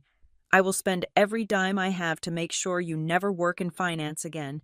You don't have any dimes, Ray, I said. That is the problem. I have assets, he shouted. I built this company. It is mine.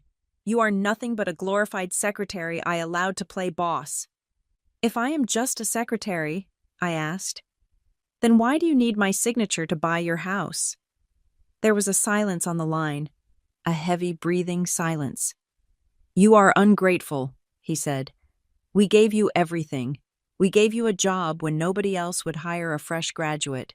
We gave you a lifestyle." "I earned my job," I said, "and I paid for my lifestyle. And now, I am paying for yours. But that stops today. I am taking you to court, Olivia," he said. "I mean it. I will sue you for breach of contract. I will sue you for damages. I will ruin you." "Talk to Sarah Jenkins," I said. "She is accepting service on my behalf." "Who the hell is Sarah Jenkins?" "My lawyer," I said. "And Ray? She is really looking forward to the discovery phase. She wants to see the handwriting analysis on that loan application." Ray hung up. He slammed the phone down so hard it hurt my ear. I sat there for a moment, listening to the dial tone. They were desperate. They were lashing out like trapped animals. They knew the walls were closing in, and they had no idea how to stop it, because I had always been the one to stop it for them. I forwarded the log of the call to Sarah. Then, I turned my attention to the final piece of the puzzle, the exit. I had signed the electronic offer letter from North River an hour ago. The deal was done. The funds for my shares, a sum that would secure my financial independence for years, were sitting in an escrow account. Waiting for the final transfer of stock certificates, I logged into the Harper Coast executive email server one last time. I needed to send my formal resignation letter. I wanted it to be time-stamped and archived before they could fire me. I opened my inbox. Because I still had administrative privileges, I could see the calendar for the entire executive team. It was a feature I had installed to coordinate meetings. A notification popped up. It was a calendar invite sent by my father's secretary 10 minutes ago. Subject: Emergency Board Meeting. Personnel Action. Time: Friday, 9:00 a.m. Attendees: Ray Harper, Darla Harper, Marvin Pike, Corporate Counsel. Location: Executive Conference Room A. I clicked on the invite to see the agenda. It was attached as a Word document. I opened it. The agenda was short. Item 1. Formal removal of Olivia Harper as CFO. Item 2. Motion to file civil complaint regarding misappropriation of corporate authority. Item 3. Public statement release regarding leadership transition due to health and personal instability of former CFO. Item 4. Adoption of resolution to authorize Maui financing via emergency bylaws. I stared at item 3. Health and personal instability. They weren't just going to fire me, they were going to smear me. They were going to tell the world, the investors, the employees, the clients, that I was crazy, that I had had a breakdown, that the reason the accounts were frozen and the bills weren't paid wasn't because they were thieves, but because I was mentally unstable. They were going to use the narrative of the jilted bride to paint me as a hysterical woman who snapped and tried to burn down the family business out of spite. It was evil. It was brilliant. And if I didn't stop it, it might actually work. I felt a cold rage settle in my chest. It was colder than the ice in my freezer. They wanted a meeting? They wanted to discuss my performance? I looked at the time. It was Thursday evening. The meeting was tomorrow morning. I wasn't going to send my resignation email. Not yet. If I resigned now, they would hold the meeting without me. They would spin the story. They would release the statement. But if I was still the CFO, if I was still a shareholder, I had a right to be in that room. I picked up my phone and called Evan. "Hey," he answered. "How are you holding up?" "I am fine," I said. "But plans have changed.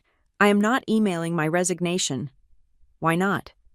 "Because they are holding a meeting tomorrow to frame me," I said. "They are going to tell everyone I had a mental breakdown.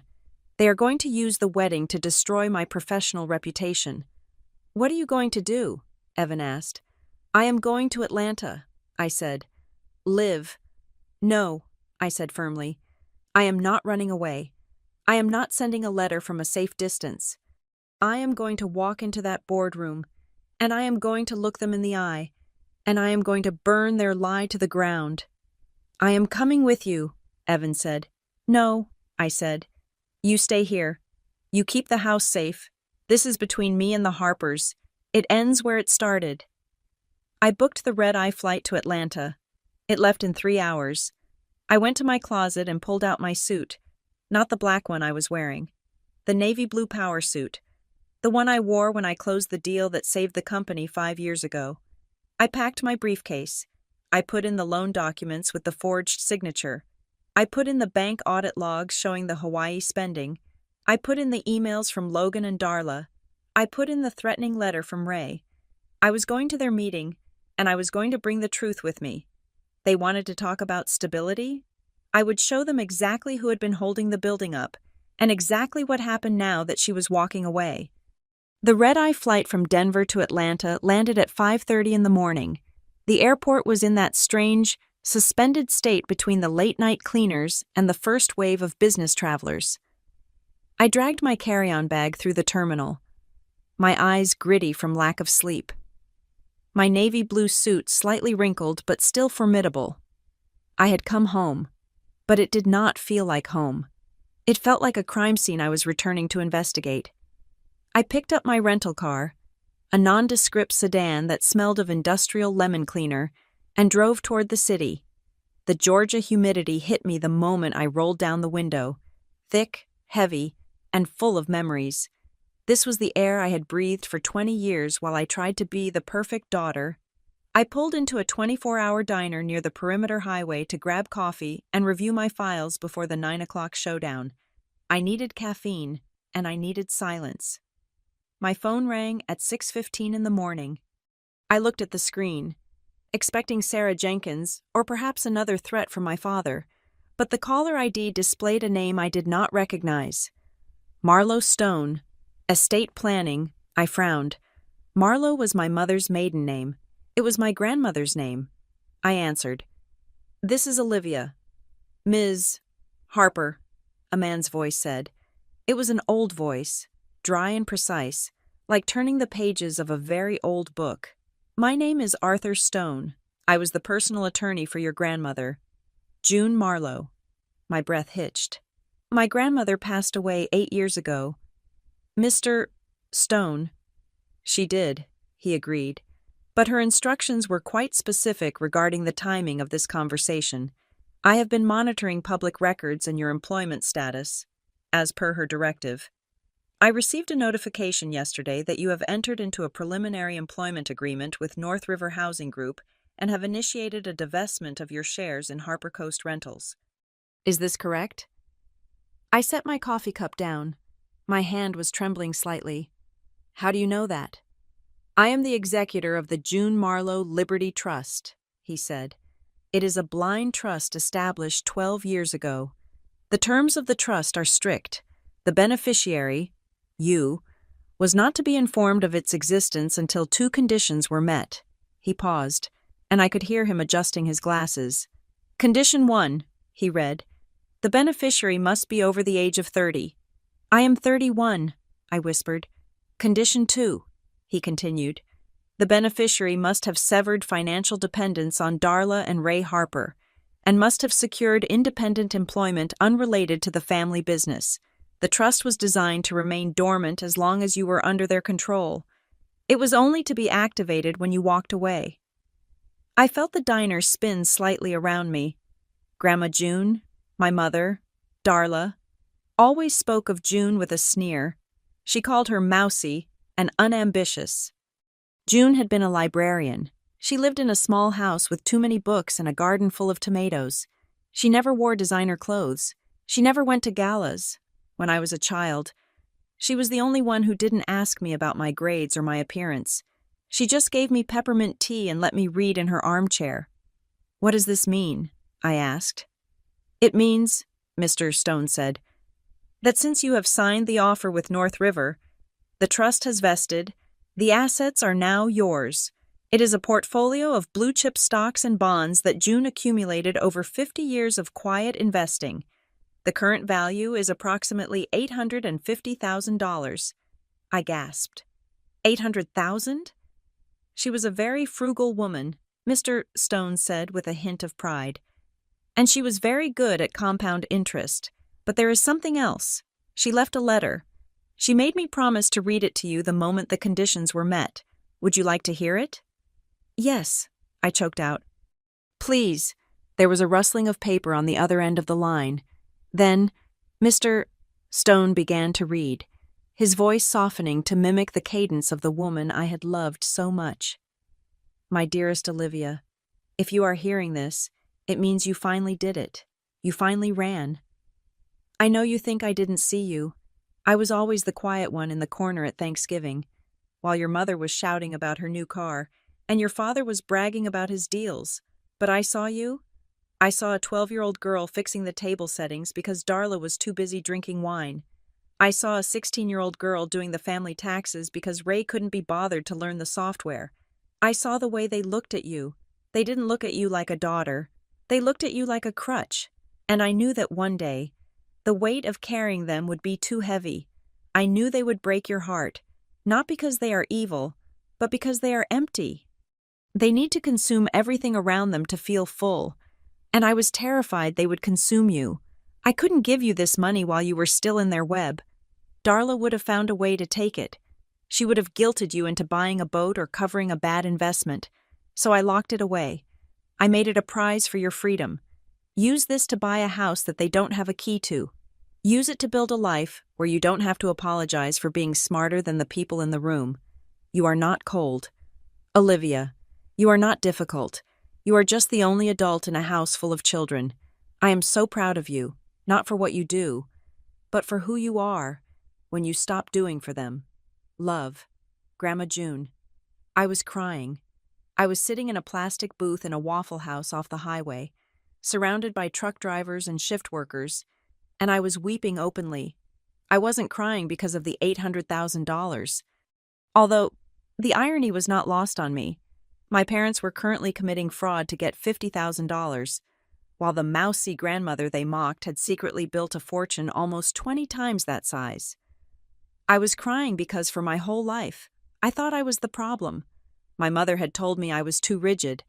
My father had told me I was too serious. They made me feel like my desire for order and safety was a defect. They made me feel like I was unlovable because I wouldn't just go with the flow of their chaos. But June had seen it. She had seen the truth. I wasn't defective. I was being used. Ms. Harper? Mr. Stone asked gently. Are you still there? I am here, I said, wiping my face with a rough paper napkin. Thank you. You have no idea what that means to me. I think I do, he said. June was a very wise woman. The funds will be wired to your new account by noon today. You are free, Olivia, legally and financially. I hung up the phone. I sat there for a long time, staring at my reflection in the dark window. The woman looking back at me was different than the one who had boarded the plane. That woman had been angry. This woman was validated. I had an exit strategy before. Now, I had a fortress. I checked my watch. 7:30 in the morning. My phone pinged again. This time, it was Sarah Jenkins. Olivia, heads up, I just got a back-channel tip from a paralegal at the firm your father hired. They are drafting a document called the Incident Report regarding O. Harper. I typed back, "What is in it?" Sarah called me immediately.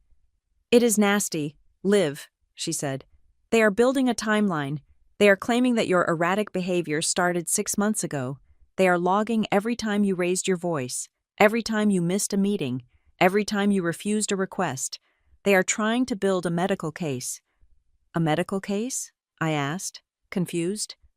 "They want to argue that you had a nervous breakdown triggered by pre-wedding stress and that your freezing of the accounts was an act of mental instability, not fiduciary responsibility." Sarah explained. "They are going to present this to the bank. If the bank believes you were mentally compromised, they might reverse your freeze orders and let your parents access the cash to save the condo deal." "They are calling me crazy to get the money," I said flatly. "Yes," Sarah said. "It is their Hail Mary. If they can discredit you as a witness, they can discredit the fraud. They are going to ambush you with this at the meeting. They will have a doctor's note, probably from one of Ray's golf buddies, suggesting you need rest and recovery. I felt a surge of adrenaline. It wasn't fear, it was the thrill of the hunt. Let them try, I said. Olivia, you don't have to go, Sarah warned. We can handle this by email. If you walk into that room, they are going to gaslight you until you question your own name. No, I said. They can't gaslight me anymore. June turned the lights on. Who is June? My silent partner, I said.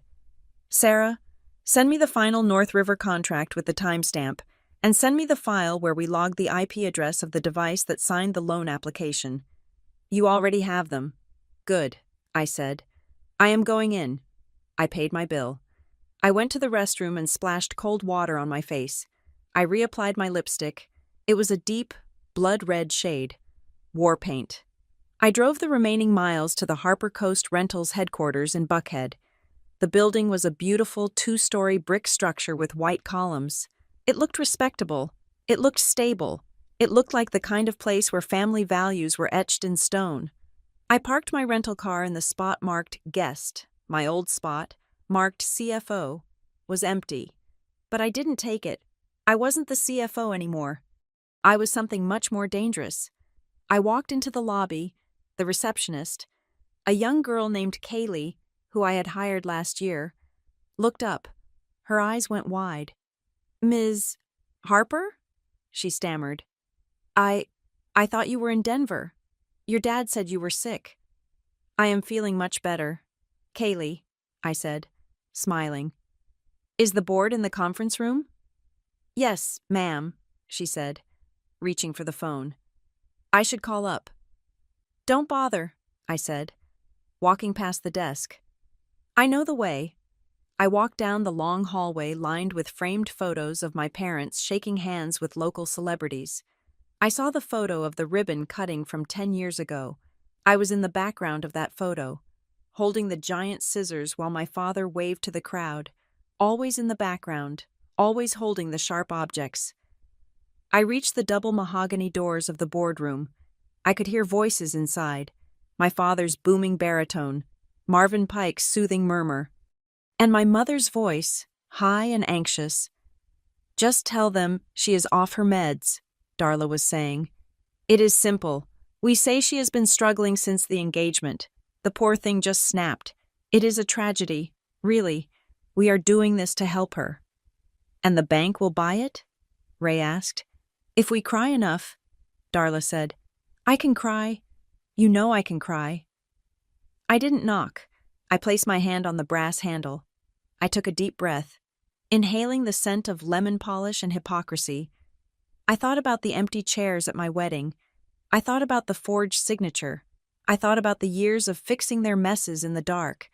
And then I thought about June Marlowe, sitting in her armchair, saving every penny so that one day I could do this. I pushed the doors open. They slammed against the walls with a satisfying crash. 3 heads snapped toward me. Ray was at the head of the table. Darla was to his right. Marvin was to his left. There were stacks of paper in front of them. The incident report. For a second, there was total silence. They looked like deer caught in the headlights of a semi-truck. Olivia, Ray said, half rising from his chair. His face went from shock to a flushed, angry red. What are you doing here? You are supposed to be... Sick? I finished for him. Crazy? Off my meds? I walked into the room. I didn't sit down. I placed my briefcase on the table and popped the latches. The sound was loud in the quiet room. I am afraid the reports of my insanity have been greatly exaggerated, I said. Now, Olivia, Marvin started, putting on his mediator face. We were just discussing how to best support you during this difficult time. Cut it, Marvin, I said. I heard you through the door. You were discussing how to frame me to cover up a felony. Darla stood up. She was wearing a black dress, looking very somber, like she was dressed for a funeral. My funeral. How dare you, she hissed. We are trying to save this family. We are trying to save your reputation. You are out of control. Am I? I asked. I pulled out a single file folder. I slid it down the long, polished table. It spun and came to a stop right in front of my father. "That is the handwriting analysis from the forensic expert my lawyer hired yesterday," I said. "It confirms with 99% certainty that the signature on the Aloha escrow loan application was not written by me, but was a tracing produced by someone with access to my personnel files." Ray stared at the folder. He didn't open it. "And," I continued, pulling out a second document, "this is the IP log from the bank. The loan was digitally authorized from a device named Darla's iPad Pro located at the Grand Wailea Resort in Maui, at a time when I was in Savannah, getting married." I looked at my mother. Her face had gone the color of ash. "You aren't dealing with a hysterical daughter, Mom," I said softly. "You are dealing with a witness." "You wouldn't," Ray whispered. "You wouldn't give that to the police. We are your parents. And I am the person you threw under the bus to buy a condo," I said. "But here is the good news. I am not here to arrest you. I don't care enough about you to put you in jail." I pulled out the third document, the offer from North River, and the resignation letter. "I am here to say goodbye. I am leaving," I said. "I have sold my shares. I have accepted a new position, and I am taking my name, my credit score, and my talent with me." "You can't sell," Ray shouted. "We have right of first refusal." "Read the bylaws, Ray," I said. "The ones you never bothered to read. If the company is in default on its operating obligations, which you are, because you stole the rent money, the right of first refusal is waived. I sold to North River. They are your partners now." I smiled. "And they are very excited to audit the books." The silence in the room was absolute. It was the silence of a structure collapsing. "So," I said, closing my briefcase, "you can keep your meeting. You can write your report about how crazy I am, but just know that if you release one word of it, I release the handwriting analysis to the district attorney. Mutually assured destruction." I looked at Darla. She was trembling. "You wanted a show," I told her. "You wanted drama. Well, curtains down. Mother." I turned around and walked toward the door. "Olivia," Ray shouted, "if you walk out that door, you are finished in this town. You hear me? Finished." I stopped. I didn't turn back. "No, Dad," I said. "I'm just getting started." I walked out. I walked past the receptionist. I walked out into the humid Atlanta air. I checked my phone. The wire transfer from the June Marlowe Trust had just hit my account. Balance, $850,000. I got into my rental car. I didn't cry. I didn't scream. I put the car in drive and headed for the airport. I had a flight to catch. I had a husband waiting for me. And for the first time in my life, I wasn't wondering if I had done the right thing. I knew. I was finally the person Grandma June saw. The fallout from my appearance in the boardroom was immediate and catastrophic, but not in the way my father had threatened. He had promised to ruin me. Instead, he had inadvertently summoned the very people who would dismantle his kingdom. The final confrontation did not happen in the Harper Coast Rentals office. It happened 48 hours later, in the neutral, sterile conference room of a corporate law firm in downtown Atlanta. This was the meeting I had forced into existence by handing over the forensic analysis. This was the meeting where the partners, the bank representatives, and the legal team from North River Housing Group were finally present. The room was freezing. I sat on one side of the long glass table, flanked by Sarah Jenkins and a representative from North River. On the other side sat my parents, Ray and Darla, and my brother, Logan. They looked diminished, without the familiar backdrop of their own office, stripped of their home court advantage. They just looked like three frightened people in expensive clothes that they could no longer afford. Marvin Pike was there too, but he was silent. He knew he was out of his depth. The meeting began with the bank's legal counsel, a man named Mr. Henderson, who had eyes like flint. He placed a recording device on the table. "We are here to resolve the matter of the contested security interest regarding the Maui property," Henderson said, "and to address the allegations of internal control failures at Harper Coast Rentals." Ray leaned forward. He tried to summon his old bluster, that booming voice that used to intimidate contractors. "There is no failure," Ray declared, glaring at me.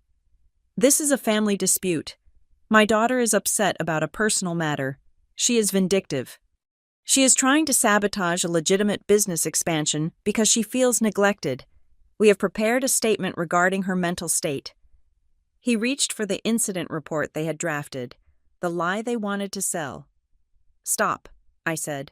I didn't shout. I just cut the air with the word. I opened my laptop. "Mr. Henderson," I said, ignoring my father completely.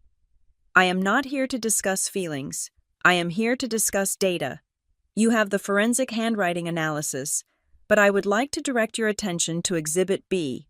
I projected a slide onto the screen at the end of the room. It was a timeline of the company emails. "My parents claim I authorized the Maui purchase," I said, my voice steady. "They claim I was fully aware. However, this email chain from 3 months ago shows Darla Harper explicitly instructing the accounting team to hide the escrow line item in the quarterly report. She used the phrase, 'Don't let Olivia see this until it is done.'" Darla gasped. She looked at Ray. "I thought you deleted that." "Nothing is ever deleted." "Mother," I said. "Not when you back up the server to the cloud." I clicked to the next slide. "And here," I continued, "is a comparison of the travel expenses for the so-called business trip to Hawaii versus the industry standard for networking events. $8,000 for a private cabana, $4,000 for a sunset cruise, $2,000 for spa treatments.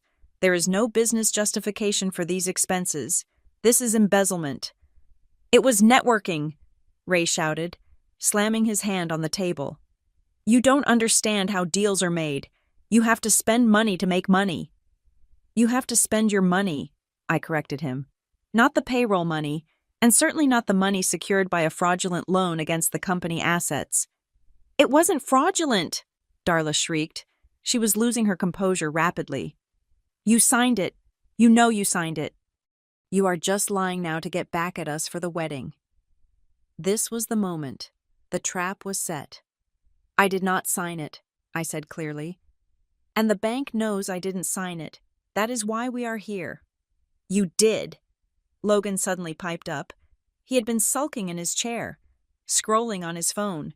But now he jumped into the fight. He wanted to defend his parents. He wanted to be the hero. "I saw you," Logan said, pointing a finger at me. "I was in the office that day. Mom brought you the stack of papers for the state filing. She told me later that she got you to sign the loan papers by slipping them into the pile. She said you were too busy to notice." The room went completely silent. The air conditioning hummed. Mr. Henderson from the bank stopped writing. Sarah Jenkins smiled a small, terrifying smile. Logan looked around, confused. "What? I am proving she signed it." "No, you idiot," Ray whispered, closing his eyes. "You just admitted we tricked her." I looked at Logan. "Thank you, brother," I said softly. "You just confirmed on the record that I was misled about the nature of the documents. That is the definition of fraud in the inducement." Darla's face drained of all color. She looked at the bank representative. She realized, finally, that there was no PR spin that could fix this. She wasn't dealing with a family squabble anymore. She was dealing with a confession. "Mr. Henderson cleared his throat. "I think we have heard enough," he said. "Mr. and Mrs. Harper, the bank is invoking the immediate acceleration clause on all outstanding credit lines. We are also freezing the Maui escrow transaction permanently. The funds will be returned to the corporate account to cover the operational shortfalls." "You can't do that?" Darla cried. "We will lose the condo. We will lose the deposit." "You are lucky you aren't losing your freedom, Mrs. Harper," Henderson said coldly. "The only reason we are not referring this to the district attorney immediately is because Ms. Olivia Harper has negotiated a settlement to protect the company's employees." Ray looked at me. He looked old. The bluster was gone. "What settlement?" I slid a document across the table. "The terms are simple," I said. "1, Darla is removed from all financial authority. She loses her company credit card. She loses her access to the bank portal. She is purely a figurehead with zero spending power. Darla made a choking sound. I am the owner. Not anymore, I said. 2. The company will undergo a mandatory restructuring. North River Housing Group is acquiring a 49% stake in Harper Coast Rentals effectively immediately. In exchange for injecting enough capital to save you from bankruptcy, they will control the board. They will control the checkbook. And 3, I finished, you will sign this release. It indemnifies me from all past, present, and future liabilities. It confirms that the loan application was an error, and it buys out my remaining shares at the full valuation. Ray stared at the paper. You are selling us out. You are letting strangers take over my company. I am saving the company from you, I said. If you don't sign, Mr. Henderson calls the police, and I walk away, and by Monday morning, the bank forecloses on everything. The choice is yours. You can be a minority owner, or you can be an inmate.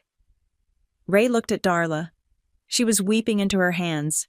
He looked at Logan, who was staring at the table, realizing he had just sunk the ship. Ray picked up the pen. His hand shook. He signed. Are you happy? He asked, pushing the paper back to me. You won. You beat your own family. I picked up the document. I checked the signature. It was real this time. I didn't want to beat you, Dad, I said. I just wanted you to see me. But you never looked up from the mirror. I stood up. I packed my laptop. I nodded to Sarah and Mr. Henderson. Olivia, Darla whispered. She looked up, her mascara running down her face. Where are you going? I am going home, I said. My real home. But what about us? She asked. Who is going to run the payroll? Who is going to handle the taxes? I stopped at the door. I looked back at them one last time. I hear North River has excellent accountants, I said. Good luck.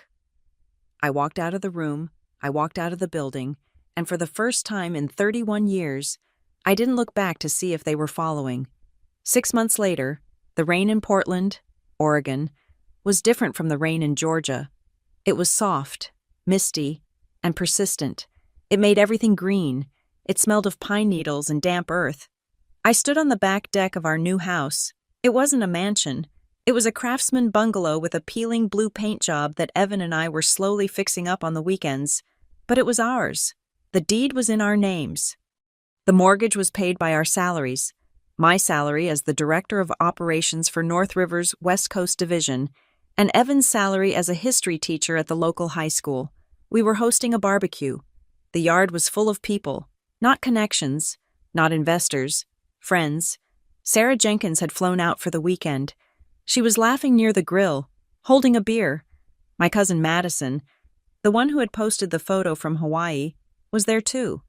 She had apologized to me 3 months ago, admitting that Darla had pressured everyone to go on the trip and that she had felt terrible ever since. I forgave her. She was family. But on my terms now, and sitting in a lawn chair, looking at the garden with a content smile, was Mr. Stone, the executor of Grandma June's trust. I had invited him. I wanted him to see what June's money had built. It hadn't built an empire. It had built a sanctuary. Evan walked up behind me and wrapped his arms around my waist. He rested his chin on my shoulder. You okay? He asked. I am perfect, I said. I looked at the mantelpiece inside the living room, visible through the glass door. There was a framed photo there. It was our wedding photo. Just the two of us, standing at the altar in Savannah. In the background, if you looked closely, you could see the empty chairs. But I didn't see the emptiness anymore. I saw the space where I had finally learned to stand on my own. My phone buzzed in my pocket. I pulled it out. It was a notification from LinkedIn. Ray Harper has viewed your profile. I smiled. I knew what he was seeing. He was seeing my new title. He was seeing the articles about North River's record-breaking quarter. He was seeing a woman who was thriving. I heard through the grapevine that things back in Atlanta were stable, which was code for boring. Darla had been forced to resign from the charity board because she couldn't make the donation pledge. Ray was reporting to a 28-year-old manager from North River who made him submit receipts for every lunch. Logan was working as a bartender at a chain restaurant, saving up for his next big idea. They were living the life they could afford, and so was I. Darla had thought that skipping my wedding to go to Hawaii would be the story she told for the rest of her life. A flex of power, a demonstration of who mattered. She thought she could come back and bang on my door and I would open it, just like I always did. But 3 days later, she was screaming on my porch because for the first time in history, the lock didn't turn. She learned the hardest lesson of all. You can't abandon people and expect them to stay where you left them. I put my phone back in my pocket. I turned to Evan. "Burger or hot dog?" I asked. "Both," he said. "We can afford it." We laughed. The sound drifted up into the gray, beautiful sky, lighter than air. Thank you so much for listening to Olivia's story. It was a long journey from that empty aisle in Savannah to the rainy peace of Portland, and I am so glad you walked it with us. I would love to know where you are listening from right now. Are you in a busy city, a quiet room, or maybe on a drive? Let me know in the comments below so we can say hello. If you enjoyed seeing Karma finally catch up with the Harpers, please consider subscribing to the Helena Revenge Stories channel. Hit that like button to support the storytelling. And if you really want to help this story reach more people who need a little justice in their lives, smash that hype button. I will see you in the next drama. Stay strong.